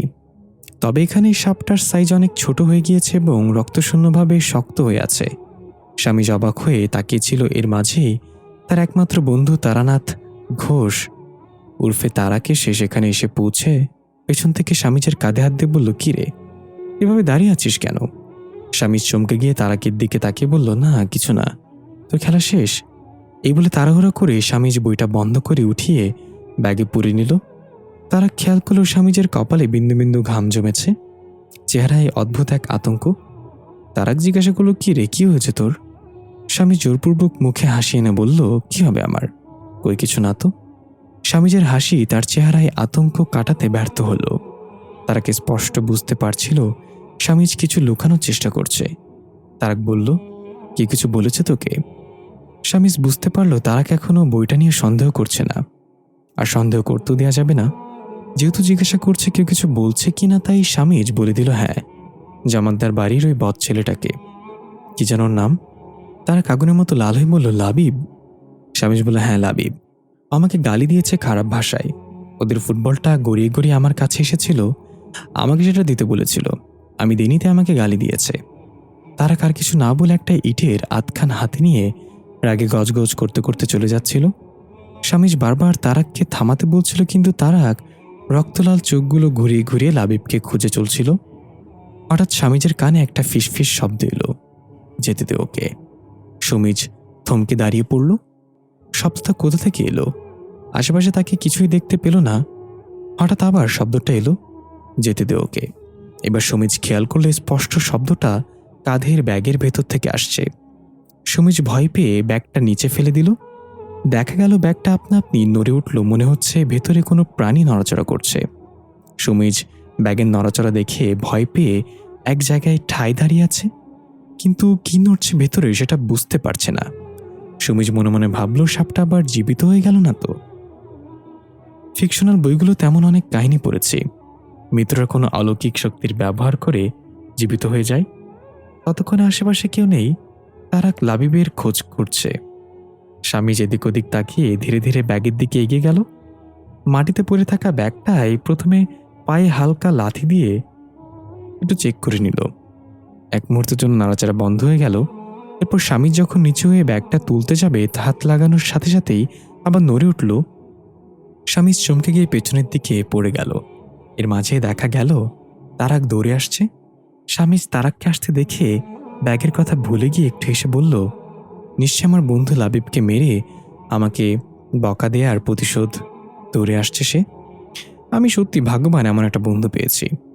স্বামীজ দুই হাত বাড়িয়ে দাঁড়ালো, ভাবল তারাক হয়তো সোজা এসে তাকে জড়িয়ে ধরবে, বলবে লাবিবের হাড্ডি ভেঙে দিয়েছি। কিন্তু দেখা গেল তারাক দৌড়ে স্বামীজকে পার করে চলে গেল। স্বামীজ অবাক হয়ে সামনে তাকাতে দেখল লাবিব তার পিচ্চি গ্যাং নিয়ে ব্যাট স্ট্যাম্প হাতে দৌড়ে আসছে। স্বামীজের বুঝতে আর বাকি রইল না, তারাক ফেসে গেছে এবং তাকেও ফাঁসিয়ে দিয়েছে। স্বামীজ কোনো রকম ব্যাগ উঠিয়ে তারাকের পেছন পেছন দৌড়ে দৌড় মারল, আর তারাক গালাগাল দিতে লাগলো, তোরে চুল পাকনামি করতে না করছিলাম আমি, এখন লাবিব আমাদের ধরতে পারলে আন্ডা গরম করে ফেলবে। ততক্ষণে স্বামীজ ভুলে গেছে তার ব্যাগের নড়াচড়ার বিষয়টা। সে ব্যাগটা কাঁধে নিয়েই দৌড়াচ্ছে। তারা খাপাতে খাপাতে বলতে লাগলো, আমি কি জানি ওই গ্যাং নিয়ে আসবে? ভাবছিলাম ওরে একলা পাবো, তারপর চিপা মাইরা দিয়ে পালাবো। দৌড়াতে দৌড়াতে এক পর্যায়ে স্বামীজ আর তারাক একটা উঁচু দেয়ালের সামনে সে আটকে গেল। পেছনে তাকিয়ে দেখলো লাবিব তার গ্যাং সহ হাতে ব্যাট স্ট্যাম্প নিয়ে চলে এসেছে। তারাক বলল, এবার কি হবে? স্বামীজ বলল, কি আর হবে, ওরা যা দিবে এখন সামান ভাগ করে খেয়ে নেব পিঠে। লাবিব রাগে গজগজ করতে করতে তারাককে উদ্দেশ্য করে খুব খারাপ ভাষায় বলল, আকাট্টার বাচ্চা আকাট্টা, তোর কত বড় সাহস আমার গায়ে হাত তুলোস? আজকে তোর ওই হাত আমি ভেঙে ফেলবো। হঠাৎ স্বামীজের কিছু একটা হয়ে গেল। তার কানে কেউ ফিসফিসিয়ে বলল, ওর হাত ভেঙে দে, ভেঙে দে ওর হাত। স্বামীজের চোখ জোড়া লাল হয়ে গেল। হিংস্র জন্তুর মতো দাঁত বের করে গড়গড় করে শব্দ করতে লাগলো লাবিবের দিকে তাকিয়ে। লাবিব এটা দেখে ব্যাট হাতে সমীচের দিকে তেড়ে এলো। চোখ নামা সমীচ, না হলে ভালো হবে না কিন্তু। তার আগে লাবিবকে থামানোর জন্য সমীচের সামনে দাঁড়িয়ে বলল, তোর মারতে হলে আমাকে মার, তোর গায়ে হাত তুলেছে আমি। স্বামীজ এই ব্যাপারে কিছু জানে না। লাবিব তারাককে কলার ধরে বলল, তোর বন্ধুকে বল চোখ নামাতে। তারাক তাকিয়ে দেখল স্বামীজ রক্তলাল চোখে খুবই হিংস্রতা নিয়ে তাকিয়ে আছে। তারাক বলল, স্বামীজ কি করছিস তুই? চোখ নামা, বিষয়টা আমি দেখছি তো। কিন্তু স্বামীজের কোনো পরিবর্তন নেই। তাকে অনুরোধ করলো আরো কয়েকবার। এবার লাবিব তারাককে ধাক্কা দিয়ে একপাশে ফেলে দিয়ে স্বামীজের কলার ধরে বলল, চোখ নামাতে বলছি তোকে, আমাকে তুই চিনিস না? স্বামীজের কানে আবার ফিসফিস করে শব্দ এলো, এটাই সুযোগ, তার হাত ভেঙে দে। স্বামী যেন ওই কণ্ঠের সাথে মন্ত্রমুগ্ধ হয়ে কলারের থাকা লাবিবের হাতটা ধরে এক মোচড়ে টাস করে ভেঙে দিল। লাবিব চিৎকার করে উঠল। এতে লাবিবের সাথে আসা বাচ্চারা তেড়ে আসলো স্বামীজের দিকে। সবে অবাক করে দিয়ে স্বামীজ লাবিবকে এক ধাক্কায় উড়িয়ে নিয়ে অনেকটা দূরে ফেলল, যা কোনো বাচ্চার পক্ষে অসম্ভব ব্যাপার। এটা দেখে সবাই হা করে তাকিয়ে রইল। তারা অবাক হয়ে বলল, তুই এটা কিভাবে করলি? স্বামীজ কিছু বলল না। লাবিবের সাথে আসা বাচ্চাগুলো এই দৃশ্য দেখে প্রচণ্ড ভয়ে সেখান থেকে পালিয়ে গেল। লাবিবও ব্যথায় কাতরাতে কাতরাতে উঠে ভাঙা হাত চেপে সেখান থেকে দৌড়ে দিল। তখনই আবার স্বামীজ একদম স্বাভাবিক হয়ে গেল। স্বামীজের চেহারায় সেই হিংস্র ভাবটা নেই। অবাক হয়ে স্বামীজ তারাককে জিজ্ঞাসা করল, কিরে লাবিব, আমাদের নামের এভাবে দৌড়ে পালিয়ে যাচ্ছিস কেন? কি হয়েছে? তারাক এবার স্বামীজকে ভয় পেতে লাগলো। তারাক 2 পা পিছিয়ে গিয়ে বলল, তোর সাথে ভূত আছে, তুই লাবিবকে এভাবে উড়িয়ে ফেললি কিভাবে? স্বামীজ আশ্চর্য হয়ে বলল, মানে কি বলছিস পাগলের মতো? আমি লাবিবকে উড়িয়ে ফেলে দিছি? আমাকে চারাই নেশা করে ফেললি আজকে? তারাক বলল, চুপ থাক, এখন নাটক করবি না একদম। তোর চোখ তখন অনেক লাল ছিল, তুই কেমন গড়গড় শব্দ করছিলি। স্বামীজ কিছু বলবে তখন খেয়াল করলো তারাকের হাত কেটে গিয়েছে লাবিবের ধাক্কায় পড়ে গিয়ে সেখান থেকে রক্ত বের হচ্ছে। স্বামীজ তারাকের হাত ধরে বলল, তোর হাত কেটে গেছে সেই খেয়াল আছে তোর? এসব উল্টাপাল্টা বলে যাচ্ছিস। তারা কিছু বলার আগেই স্বামীজ ব্যাগ থেকে রুমাল বের করতে গিয়ে টানের সাথে সেই বইটা বের করে নিচে পড়ে যায়। স্বামীজ বইটা না উঠিয়ে প্রথমে রুমাল দিয়ে তারাকের হাতের রক্ত মুছে দিতে লাগলো। তারাক বইটার দিকে তাকিয়ে টাইটেলটা পড়ল, রক্ত জাদু। তারাক বলে, এসব বই পড়লে তোর ভয় লাগে না? কিভাবে পড়িস এগুলো? স্বামীজ কিছু না বলে একটা অদ্ভুত হাসি দিয়ে রুমাল দিয়ে রক্ত মুছে দিচ্ছে। এর মাঝেই তাদের দুজনের অজান্তে 1 ফোঁটা রক্ত নিচে পড়ে থাকা বইটার উপর পড়ল। দেখা গেল বইটা রক্তের স্বাদ পেয়ে নুড়ি পাথরের ন্যায় জ্বলজ্বল করে উঠল। হঠাৎ একটা অদৃশ্য ভারী কণ্ঠে কেউ বলে উঠল, আমার আনুগত্য স্বীকার করার জন্য শুক্রিয়া। দৃশ্য ফিরে এলো বর্তমানে। বাচ্চারা ক্লাসে মনোযোগ দিয়ে গালিব স্যারের বলা গল্পটা শুনছিল। কারো চোখের পাতা পর্যন্ত নড়ছে না। গল্প থামিয়ে দিয়ে সবাই নড়ে চড়ে উঠল। এক বাচ্চা বলল, স্যার তারপর কি হলো? বইটা কি স্বামীজ এবং তারাককে মেরে ফেলেছিল? গালিব একটু হেসে বলল, মুনিব কি কখনো তার গোলামকে মারতে পারে? গল্পের পরের অংশ আবার আগামীকাল শুনবো। এখন তোমাদের ইংলিশ টিচার আসবে ক্লাস নিতে। মাইমুনা নামের এক বাচ্চা বলল, স্যার আপনি যে গল্পটা শোনাচ্ছেন আমাদের, এটা কি সত্যি কোনো গল্প নাকি নিছক কল্পনা? গালিব একটু ভেবে বলল, কোনো গল্পই সম্পূর্ণ কাল্পনিক হয় না। সব কাল্পনিক গল্পের মাঝেই এমন কিছু থাকে যা বাস্তবকেও হার মানায়। আফিফ নামের বাচ্চাটা বলল, গল্পের কথা বাদ, এখন আমরা কিছু সাধারণ প্রশ্নের উত্তর জানতে চাই স্যার। গালিব জিব্বায় কামড় দিয়ে মনে মনে বলল, এই মেরেছে, সেদিন রক্তের গ্রুপ নিয়ে যেই কাণ্ড হয়েছে তাতে আজকে আবার কি হয় কে জানে। এই ইংলিশ টিচার কই? এখন আসছে না কেন ক্লাসে? এই ভেবে গালিব কনফিডেন্সের সাথে বলল, ঠিক আছে, জিজ্ঞাসা করো কার কি জানার আছে। সাধারণ জ্ঞান আমার মাঝে যাইতে যাইতে ভরা। মাইমুনা জিজ্ঞাসা করল, আচ্ছা স্যার, কমলার রং কমলা নাকি কমলার রঙের নাম কমলা নাকি কমলাই কমলা রং? গালিব ভ্যাবাচাকা খেয়ে বিড়বিড় করে বলল, ভালো প্যাচ দিছে বাচ্চাটায়, এখন কি বলবো? যাই হোক, কনফিডেন্স হারানো যাবে না। দেখা গেল মাইমুনা জিজ্ঞাসাসুলভ দৃষ্টিতে তাকিয়ে আছে গালিবের দিকে। গালিব একগাল হেসে বলল, এটার উত্তর হলো, কমলা যখন গাছে ধরে তখন কমলার রং সবুজ থাকে, আবার গাছের পাতার রঙও সবুজ হয়ে থাকে। অনেক সময় সবুজ মানুষের নামও হয়ে থাকে। এখন সবুজ যদি সবুজ রঙের জামা পরে সবুজ রঙের রং দিয়েও দেয়াল লাল সবুজের পতাকা আঁকে, তাহলে সেখানে মূল সবুজটা কোনটা হবে? এটা একটা প্রশ্ন। সব প্রশ্নের উত্তর হলো, সবুজ কমলা রং পছন্দ করে না, তাই কমলার রং সবুজ না হয়ে কমলার রং রং হয়। বুঝতে পেরেছ? মাইমুনা মাথা চুল কামতামতা করে বলল, হ্যাঁ স্যার, বুঝতে পেরেছি। গালিব বলে, এগুলো তো সহজ প্রশ্ন, কঠিন কিছু জিজ্ঞাসা করো তোমরা, আমার কাছে এগুলো কোনো ব্যাপারই না। আমার ভেতরে যাইতে যাইতে সাধারণ জ্ঞান দিয়ে ভরা। আফিফ নামের বাচ্চাটা বলল, স্যার আমার প্রশ্ন হচ্ছে, আমরা তো স্কুলে আসি শেখার জন্য, তাহলে টিচাররা কেন আমাদেরকে জিজ্ঞাসা করে প্রশ্ন? আমরা যদি পারতামই তাহলে কি স্কুলে আসতাম নাকি? গালিব বলল, গুড কোয়েশ্চেন। এটার উত্তর হলো, এর মাঝেই দরজায় কড়া নাড়ার শব্দ। গালিব সেদিকে না তাকিয়ে বলল, মাফ করেন, আজকে ভিক্ষা দেওয়া হবে না, তো টাকা নিয়ে আসেনি। রুকু দরজা থেকে বলল, আরে স্যার এটা আমি। গালিব সেদিকে তাকে বলল, ও আপনি, মাফ করবেন, আমি ভিখারি ভেবেছিলাম। রুকু ভ্রুকুচকে বলল, হয়েছে, আপনার ক্লাস টাইম শেষ, এখন আমার ক্লাস। গালিব মনে মনে বলল, বাঁচা গেল, পোলাপানের উদ্ভট সব প্রশ্ন। রুকু ক্লাসে প্রবেশ করলো। গালিব উঠে বাচ্চাদের দিকে তাকিয়ে বলল, নতুন ম্যামকে কেউ বিরক্ত করবে না বাচ্চারা, গল্পের পরবর্তী অংশ আগামীকাল বলবো, আর বাড়ির কাজগুলো মুখস্থ করে আসবে। রুকু বলল, স্যার আপনি যান, প্রিন্সিপাল ম্যাম হয়তো আপনাকে স্মরণ করছে। গালিব বলল, নিশ্চয়ই, আবার নতুন কোনো কবিতা লিখেছে। এই মহিলার জ্বালায় আমি এর আগেও 2-3 বার জান দিয়ে ফেলেছি। রুকু অবাক হয়ে বলল, কিন্তু আপনি তো জীবিত। গালিব বলে, জীবিত মানে? জান দিতে হলে মরতে হয় নাকি? আমি জানতাম না এটা। যাই হোক, এনজয় করুন ক্লাস। এই বলে গালিব চলে গেল। রুকু বাচ্চাদের উদ্দেশ্যে বলল, হ্যালো স্টুডেন্ট, আমি তোমাদের নতুন ইংলিশ টিচার। আমাদের তো পরিচয় হয়নি, তাই না? সবাই এক এক করে নাম বলো দেখি। সবাই তাদের নাম বলা শুরু করলো। রুকু অ্যাডসেন্স খাতার সবার নাম মিলাতে লাগলো। সেখানে আরও কয়েকজন বাচ্চার নাম লেখা থাকলেও তারা ক্লাসে উপস্থিত নেই। যেমন লুবনা, আদিলের মতো করে আরও বাচ্চারা ক্লাসে নেই। রুকু জিজ্ঞাসা করলো, তোমরা কি তোমাদের বন্ধুদের কথা মনে রাখোনি? বাচ্চারা একে অপরের দিকে তাকিয়ে অদ্ভুত হয়ে বলল, ম্যাম, আমাদের বন্ধুরা তো সবাই এখানে আছে। রুকু বলল, আদিল, লুবনা, হিয়ামশা, আনোয়ার, তাদের কথা কি মনে নেই তোমাদের? বাচ্চারা জানালো এই নামগুলো তারা প্রথমবার শুনছে। এই নামের কোনো বন্ধু তাদের ছিল না কখনো। রুকু মনে মনে বলল, তার মানে এই গ্রামের সবাই একটা ভয়ানক লুপে আটকে আছে। তারা শুধু তার মনে রাখা যা তাদের মনে রাখতে দেয়া হয়। পরবর্তী দৃশ্য, শাফি ইসলাম জঙ্গলে সেই মূর্তির সামনে মাথা নুইয়ে হাত জড়ো করে বসে আছে আর এক মনে কিছু একটা পড়ছে। পড়া শেষে বিড়বিড় করে বলল, সামনে আসো, এই মুহূর্তে তোমার সাথে কথা বলা খুব দরকার আমার। হঠাৎ মূর্তিটা নড়ে উঠল। এক দমকা বাতাসে শাফি ইসলামের চুলগুলো উঠতে লাগলো। লক্ষ্য করলো পেছনে কারোর উপস্থিতি। শাফি ইসলাম একটু হেসে পেছনে তাকিয়ে অদ্ভুত এক আনন্দ ভরা কণ্ঠে বলে উঠল, জমিশা। আমরা দেখতে পাই সেখানে কালো হুডি পরিহিত একজন দাঁড়িয়ে আছে। দৃশ্য শুরু হয় শাফি ইসলামের অতীত থেকে। ঘড়িতে তখন রাত 2:10। জানালার পাশে দাঁড়িয়ে একটা বাচ্চা ছেলে এক দৃষ্টিতে চাঁদের দিকে তাকিয়ে আছে। মনে হচ্ছে চাঁদটাও থেমে গিয়েছে বাচ্চাটার তীক্ষ্ণ দৃষ্টির প্রভাবে। সাদা তুলোর মতো মেঘগুলো চাঁদের জ্যোৎস্নায় ভেসে চলেছে এই পাড়া থেকে ওই পাড়া। হঠাৎ পেছন থেকে এক নারী কণ্ঠ শুনতে পাই, হামজা, এত রাতে জানালার পাশে কি করছো? আমরা দেখতে পাই এটা শাফি ইসলাম, আর সামনে থাকা বাচ্চাটা তার ছেলে হামজা।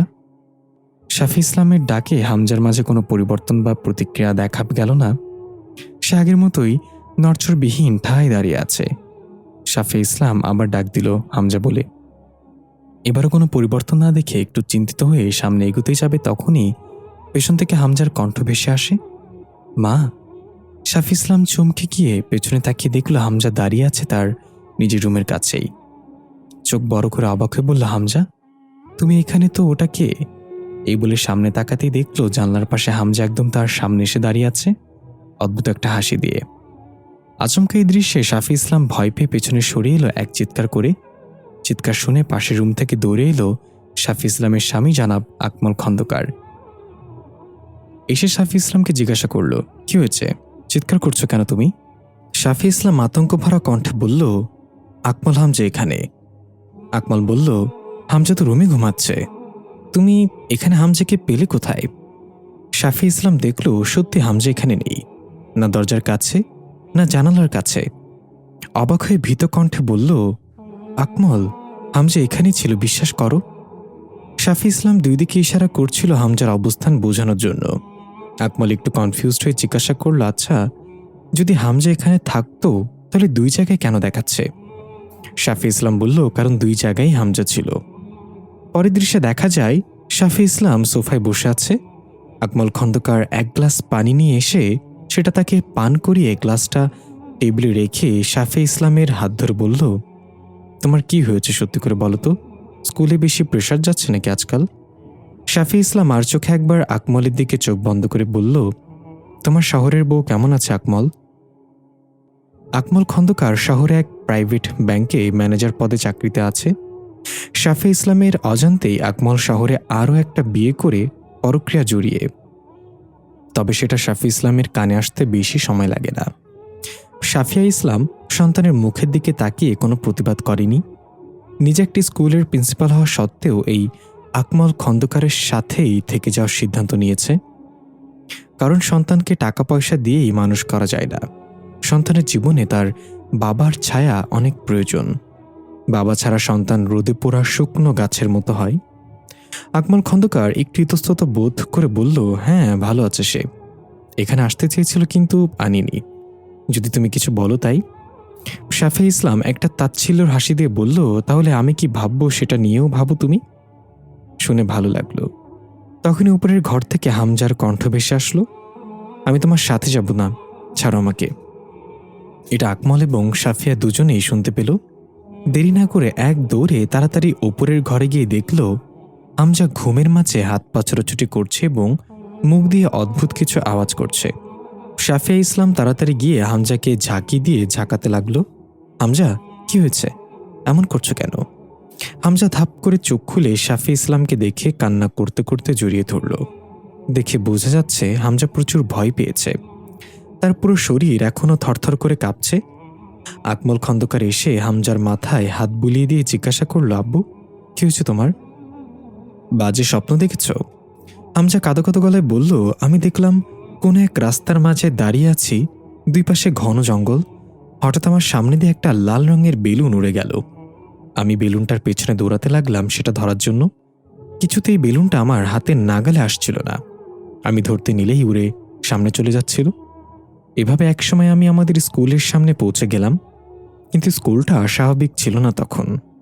গেইটে ঝুলেছিল অনেকগুলো বাচ্চাদের কাটা মাথা, সেগুলো থেকে রক্তের ফোঁটা পড়ছিল নিচে। এরপর দেখতে পেলাম এই বেলুনের মতো আরো অনেক বেলুন চারিদিকে ছড়িয়ে ছিটিয়ে উড়ে বেড়াচ্ছে। তার মাঝে দাঁড়িয়ে আছে কালো হুডি পরা একটা মানুষ। সে দেখতে খুব ভয়ানক ছিল। আমাকে হাতের ইশারায় তার কাছে ডাকছিল। আমি যেতে চাইনি। সে আমাকে আমার নাম ধরে ডাকছিল ভয়ানক কণ্ঠে, হামজা, চল আমার সাথে, তোমাকে আমি নিতে এসেছি। হামজার কথা শুনে আকমল খন্দকার একটু হেসে বলল, এসব কিছু না আব্বু, স্বপ্ন কখনো সত্যি হয় না, ভয় পাওয়ার কিছু নেই। কিন্তু শাফি ইসলামের চেহারায় ভয় আর আতঙ্কের ছাপ, কারণ সে জানে এটা তো জমিশা ছিল। তার মানে কি জমিশার পরবর্তী শিকার আমার ছেলে হতে যাচ্ছে? দৃশ্য পরের দিনের। দেখা যায় শাফি ইসলাম এসেছে গালিবের বাড়িতে। দরজায় কড়া নাড়তেই সাথে সাথে দরজা খুলে গেল। শাফি ইসলাম একটু অবাক হয়ে ঘরে প্রবেশ করে দেখল গালিব সোফায় বসে চা খাচ্ছে আর পুরনো পত্রিকা পড়ছে। শাফি ইসলামকে দেখে পত্রিকা ভাঁজ করে রাখতে রাখতে বলল, আরে প্রিন্সিপাল ম্যাডাম যে। শাফি ইসলাম প্রথমেই জিজ্ঞাসা করল, আপনি তো সোফায় বসে আছেন, তাহলে দরজা খুলে দিল কে? তা আবার কড়া নাড়া ছাড়া। গালিব একটু হেসে বলল, ম্যাম, কথায় আছে না, বিশ্বাসে মেলায় বস্তু, তর্কে বহুদূর। আমি বিশ্বাস করি ভালোবাসা দিয়ে শুধু মানুষ বা পশু না, সকল জড়বস্তুকেই পোষ মানানো যায়। শাফি ইসলাম সোফায় বসে বলল, ভালোবাসা এখন শুধু বইয়ের পাতায় লেখকের কলমেই সুন্দর, বাস্তবে ভালোবাসা অত্যন্ত তিক্ত। গালিব বলল, হয়তো আপনি ঠিক বলেছেন। তো এই সাত সকালে কি মনে করে? নিশ্চয়ই নতুন কোনো কবিতা লিখছেন। শাফি ইসলাম মুখে একটা শুকনো হাসি দিয়ে বসে বলল, না জনাব গালিব, আজকে কোনো কবিতা নিয়ে আসিনি। গালিব বুঝতে পারল শাফিয়া ইসলাম কিছু নিয়ে একটা বেশ আপসেট। কোন বিষয় তাকে খুব বিরক্ত করছে সেটা সে বুঝতে পারল না। গালিব জিজ্ঞাসা করল, কিছু হয়েছে ম্যাম? আপনার চেহারা ফ্যাকাশে দেখাচ্ছে। শাফি ইসলাম গালিবকে গতকাল রাতের সকল ঘটনা খুলে বলল। হামজার স্বপ্নের কথাটা বিশেষভাবে বলল। গালিব সবটা শুনে একটু ভেবে বলল, আচ্ছা ম্যাম, আমি যদি জিজ্ঞাসা করি আপনি কখন এমন সিচুয়েশনে পড়লে কি করবেন যেখানে আপনার স্বামী অথবা ছেলে যে কোনো একজনকে চয়েস করতে হবে, আপনি কাকে নেবেন? শাফি ইসলাম কোনো কিছু না ভেবে বলল, আমি আমার ছেলেকে চুজ করব। গালিব বলল, কি বলেন এটা? মোবাইল থাকলে রিচার্জ করতেই পারবেন যখন তখন, আপনি তো মোবাইল চুজ না করে রিসার্চ চুজ করলেন। শাফিয়া ইসলাম বলল, আমার স্বামী কোনো ভালো মানুষ না, সে আমার জীবনে থাকা বা না থাকা সে একই সমান কথা। আমার ছেলে আমার পৃথিবী। গালিব বলল, তাহলে ঠিক আছে। হামজা যা যা দেখেছে সেটার প্রতিটা বাচ্চাই দেখতে পায় জমিশার শিকার হওয়ার আগে। যেহেতু জমিশার এবারের শিকার হামজা, তাই সে তাকে নিয়েই যাবে। তবে একটু উপায় আছে হামজাকে বাঁচানোর। শাফিয়া ইসলাম কৌতূহলী হয়ে জিজ্ঞাসা করল, কি সেটা? গালিব সোফা থেকে উঠে কয়েকটা ছোট বড় পুতুল নিয়ে আসলো। এরপর টেবিলের ওপর সবচেয়ে বড় পুতুলটা রেখে বলল, মনে করুন এটা জমিশা। শাফিয়া ইসলাম মনোযোগ দিয়ে দেখছে। গালিব জমিশার পুতুলের হাতের একটা ছোট পুতুল হালকা করে আটকে দিল। এরপর একই সাইজের অন্য একটা ছোট্ট পুতুল রাখলো জমিশার পুতুলের সামনে। তারপর একটা মিডিয়াম সাইজের পুতুল রাখল। শাফিয়া ইসলাম চোখ বড় করে তাকিয়ে আছে। গালিব এবার অদ্ভুত একটা হাসি দিয়ে জমিশার পুতুলের হাতের সাথে লাগিয়ে রাখা ছোট্ট পুতুলটা ধাক্কা দিয়ে নিচে ফেলে দিল। এরপর সামনে থাকা অন্য ছোট্ট পুতুল আর মিডিয়াম পুতুলটার বুকে কাঁচা চামচ ঢুকিয়ে দিয়ে শাফি ইসলামের দিকে তাকে জিজ্ঞাসা করলেন, কি বুঝলেন? শাফি ইসলাম বলল, জমিশা যখন আমার ছেলেকে হাত ধরে নিয়ে যাবে তখন তার সামনে অন্য একটা বাচ্চা আর প্রাপ্তবয়স্ক লোককে ঠেলে দিতে হবে। এতে করে জমিশা লোভে হামজাকে ছেড়ে দিয়ে ওই দুজনকেই নিজের শিকার বানাবে এবং হামজা বেঁচে যাবে। গালিব বলল, সব ঠিক আছে, তবে একটা ভুল আছে। শাফি ইসলাম বলল, আবার কি ভুল?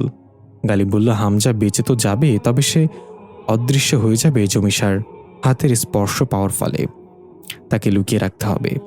আপনি তার আওয়াজ শুনতে পাবেন।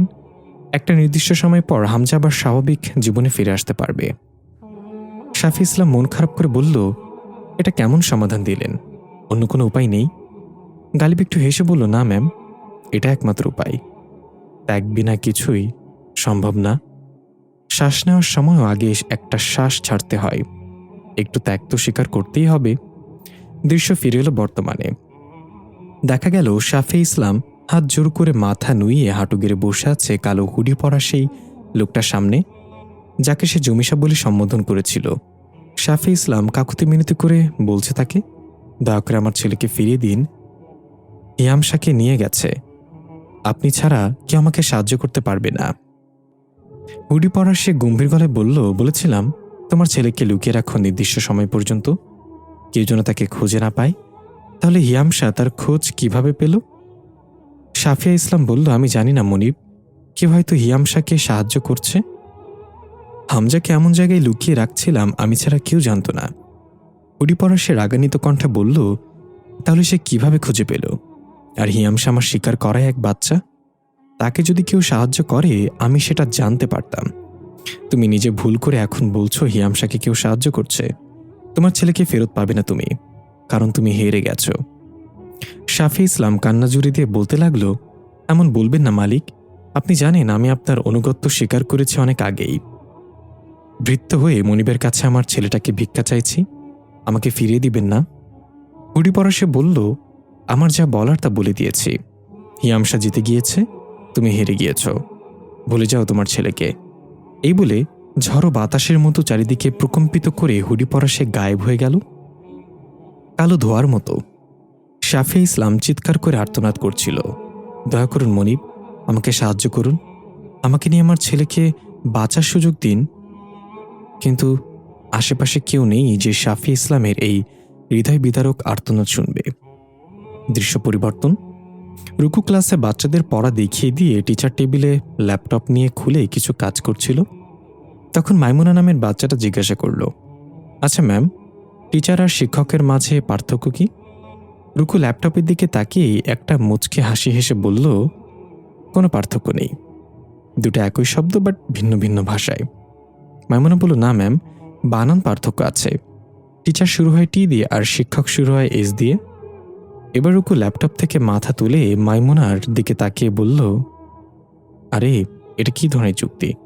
একটা বাংলা শব্দ আর একটা ইংলিশ শব্দ, অর্থ তো একই। তখন আফিফ নামের বাচ্চাটা বলল, না ম্যাম, ইংলিশ আর বাংলা কখনো সেম হয় না। যেমন আমি যদি এখন মাইমুনাকে ইনোসেন্ট বলি তাহলে সে খুব খুশি হবে, কিন্তু এই সেম কথাটাই যদি বাংলাতে বলি বলদ, তাহলে ওর ইনোসেন্ট চেহারার মাঝে লুকিয়ে থাকা দাজ্জাল বেরিয়ে আসবে। মাইমুনা রেগে বলল, তোরে কইছে? রুকু বলল, আই এম ইমপ্রেসড। এমন আরও দুটো উদাহরণ দাও তো তুমি। আফিফ বলল, আরেকটা উদাহরণ হচ্ছে মাইমুনার মতো বাচ্চারা বাসায় থাকাকালীন চিল্লায় মুরগির রান রান বলে, কিন্তু কোনো অনুষ্ঠানে গেলে ধীর গলায় বলে, আমাকে একটা লেগ পিস দিন প্লিজ। এটা শুনে রুকু হাসতে লাগলো। মাইমুনা রেগে আগুন হয়ে আফিফের দিকে লাথি দিল পা দিয়ে। আফিফ মাইমুনার পা ধরে ফেলল, তোর লেগ পিস এত চিকন কেন মাইমুনা?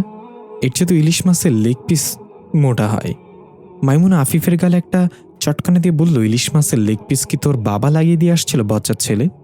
আফিফ বলল, তার মানে বলতে চাচ্ছিস ইলিশ মাছের লেগ পিস থাকে না? তাহলে তারা হাটে গিয়ে দিয়ে তোর মাথা দিয়ে? অবস্থা বেগতিক দেখে রুকু ধমক দিয়ে বলল, এই যে যার জায়গায় বসো, নো মারামারি ফাটাফাটি। ধমক খেয়ে যে যার জায়গায় বসলো। মাইমুনা জিজ্ঞাসা করল, আচ্ছা ম্যাম, মাছের মুখ থাকা সত্ত্বেও কথা বলতে পারে না কেন? পাশ থেকে আফিফ বলল, দেখ বলদে কি বলে, তোর মাথা যদি পানিতে ডুবিয়ে রাখি তাহলে তুই কি কথা বলতে পারবি? মাইমুনা কর্কশ গলায় বলল, তুই চুপ থাক, তোর জিজ্ঞাসা করেছি আমি কিছু। আফিফ বলল, তুই চুপ থাক দাজ্জাল, তোরে ইলিশ মাছের লেগ পিস দিয়ে লাথি খাওয়াবো আমি। রুকু বেশ এনজয় করছিল ওদের ঝগড়া, কিন্তু টিচার হওয়ায় ধমক দিয়ে থামানো তার দায়িত্ব, তাই ধমক দিয়ে বইয়ের দিকে মনোযোগ দিতে বলল। হঠাৎ করে রুকুর ল্যাপটপে একটা মেসেজ আসলো। রুকুর মুখে এক চিলতে হাসি ফুটে উঠল, কারণ মেসেজটা ছিল হালিল জমাদ্দারের। রুকু মেসেজটা খুলে দেখল, লেখা আছে, আমি খোঁজ নিয়ে দেখেছি ওই গ্রামটা বেশি সুবিধার না, তুমি ফিরে আসো ওখান থেকে, এটা তোমার জন্য নিরাপদ না। রুকু একটু খুশি হলো, কারণ হালিল তার জন্য এখনো চিন্তা করে। রুকু রিপ্লাই দিল, আমাকে আর কয়টা দিন সময় দিন, আমি আমার কাজ শেষ করে ফিরে আসব। ওপাশ থেকে রিপ্লাই আসলো, কিসের কাজ? তুমি তো শুধু শিক্ষিকা হয়েই গেছো ওখানে, তাহলে আর কি কাজ থাকতে পারে? রুকু রিপ্লাই করল, সবকিছু জানতে পারবেন, শুধু অপেক্ষা করুন এবং আমার উপর ভরসা করুন।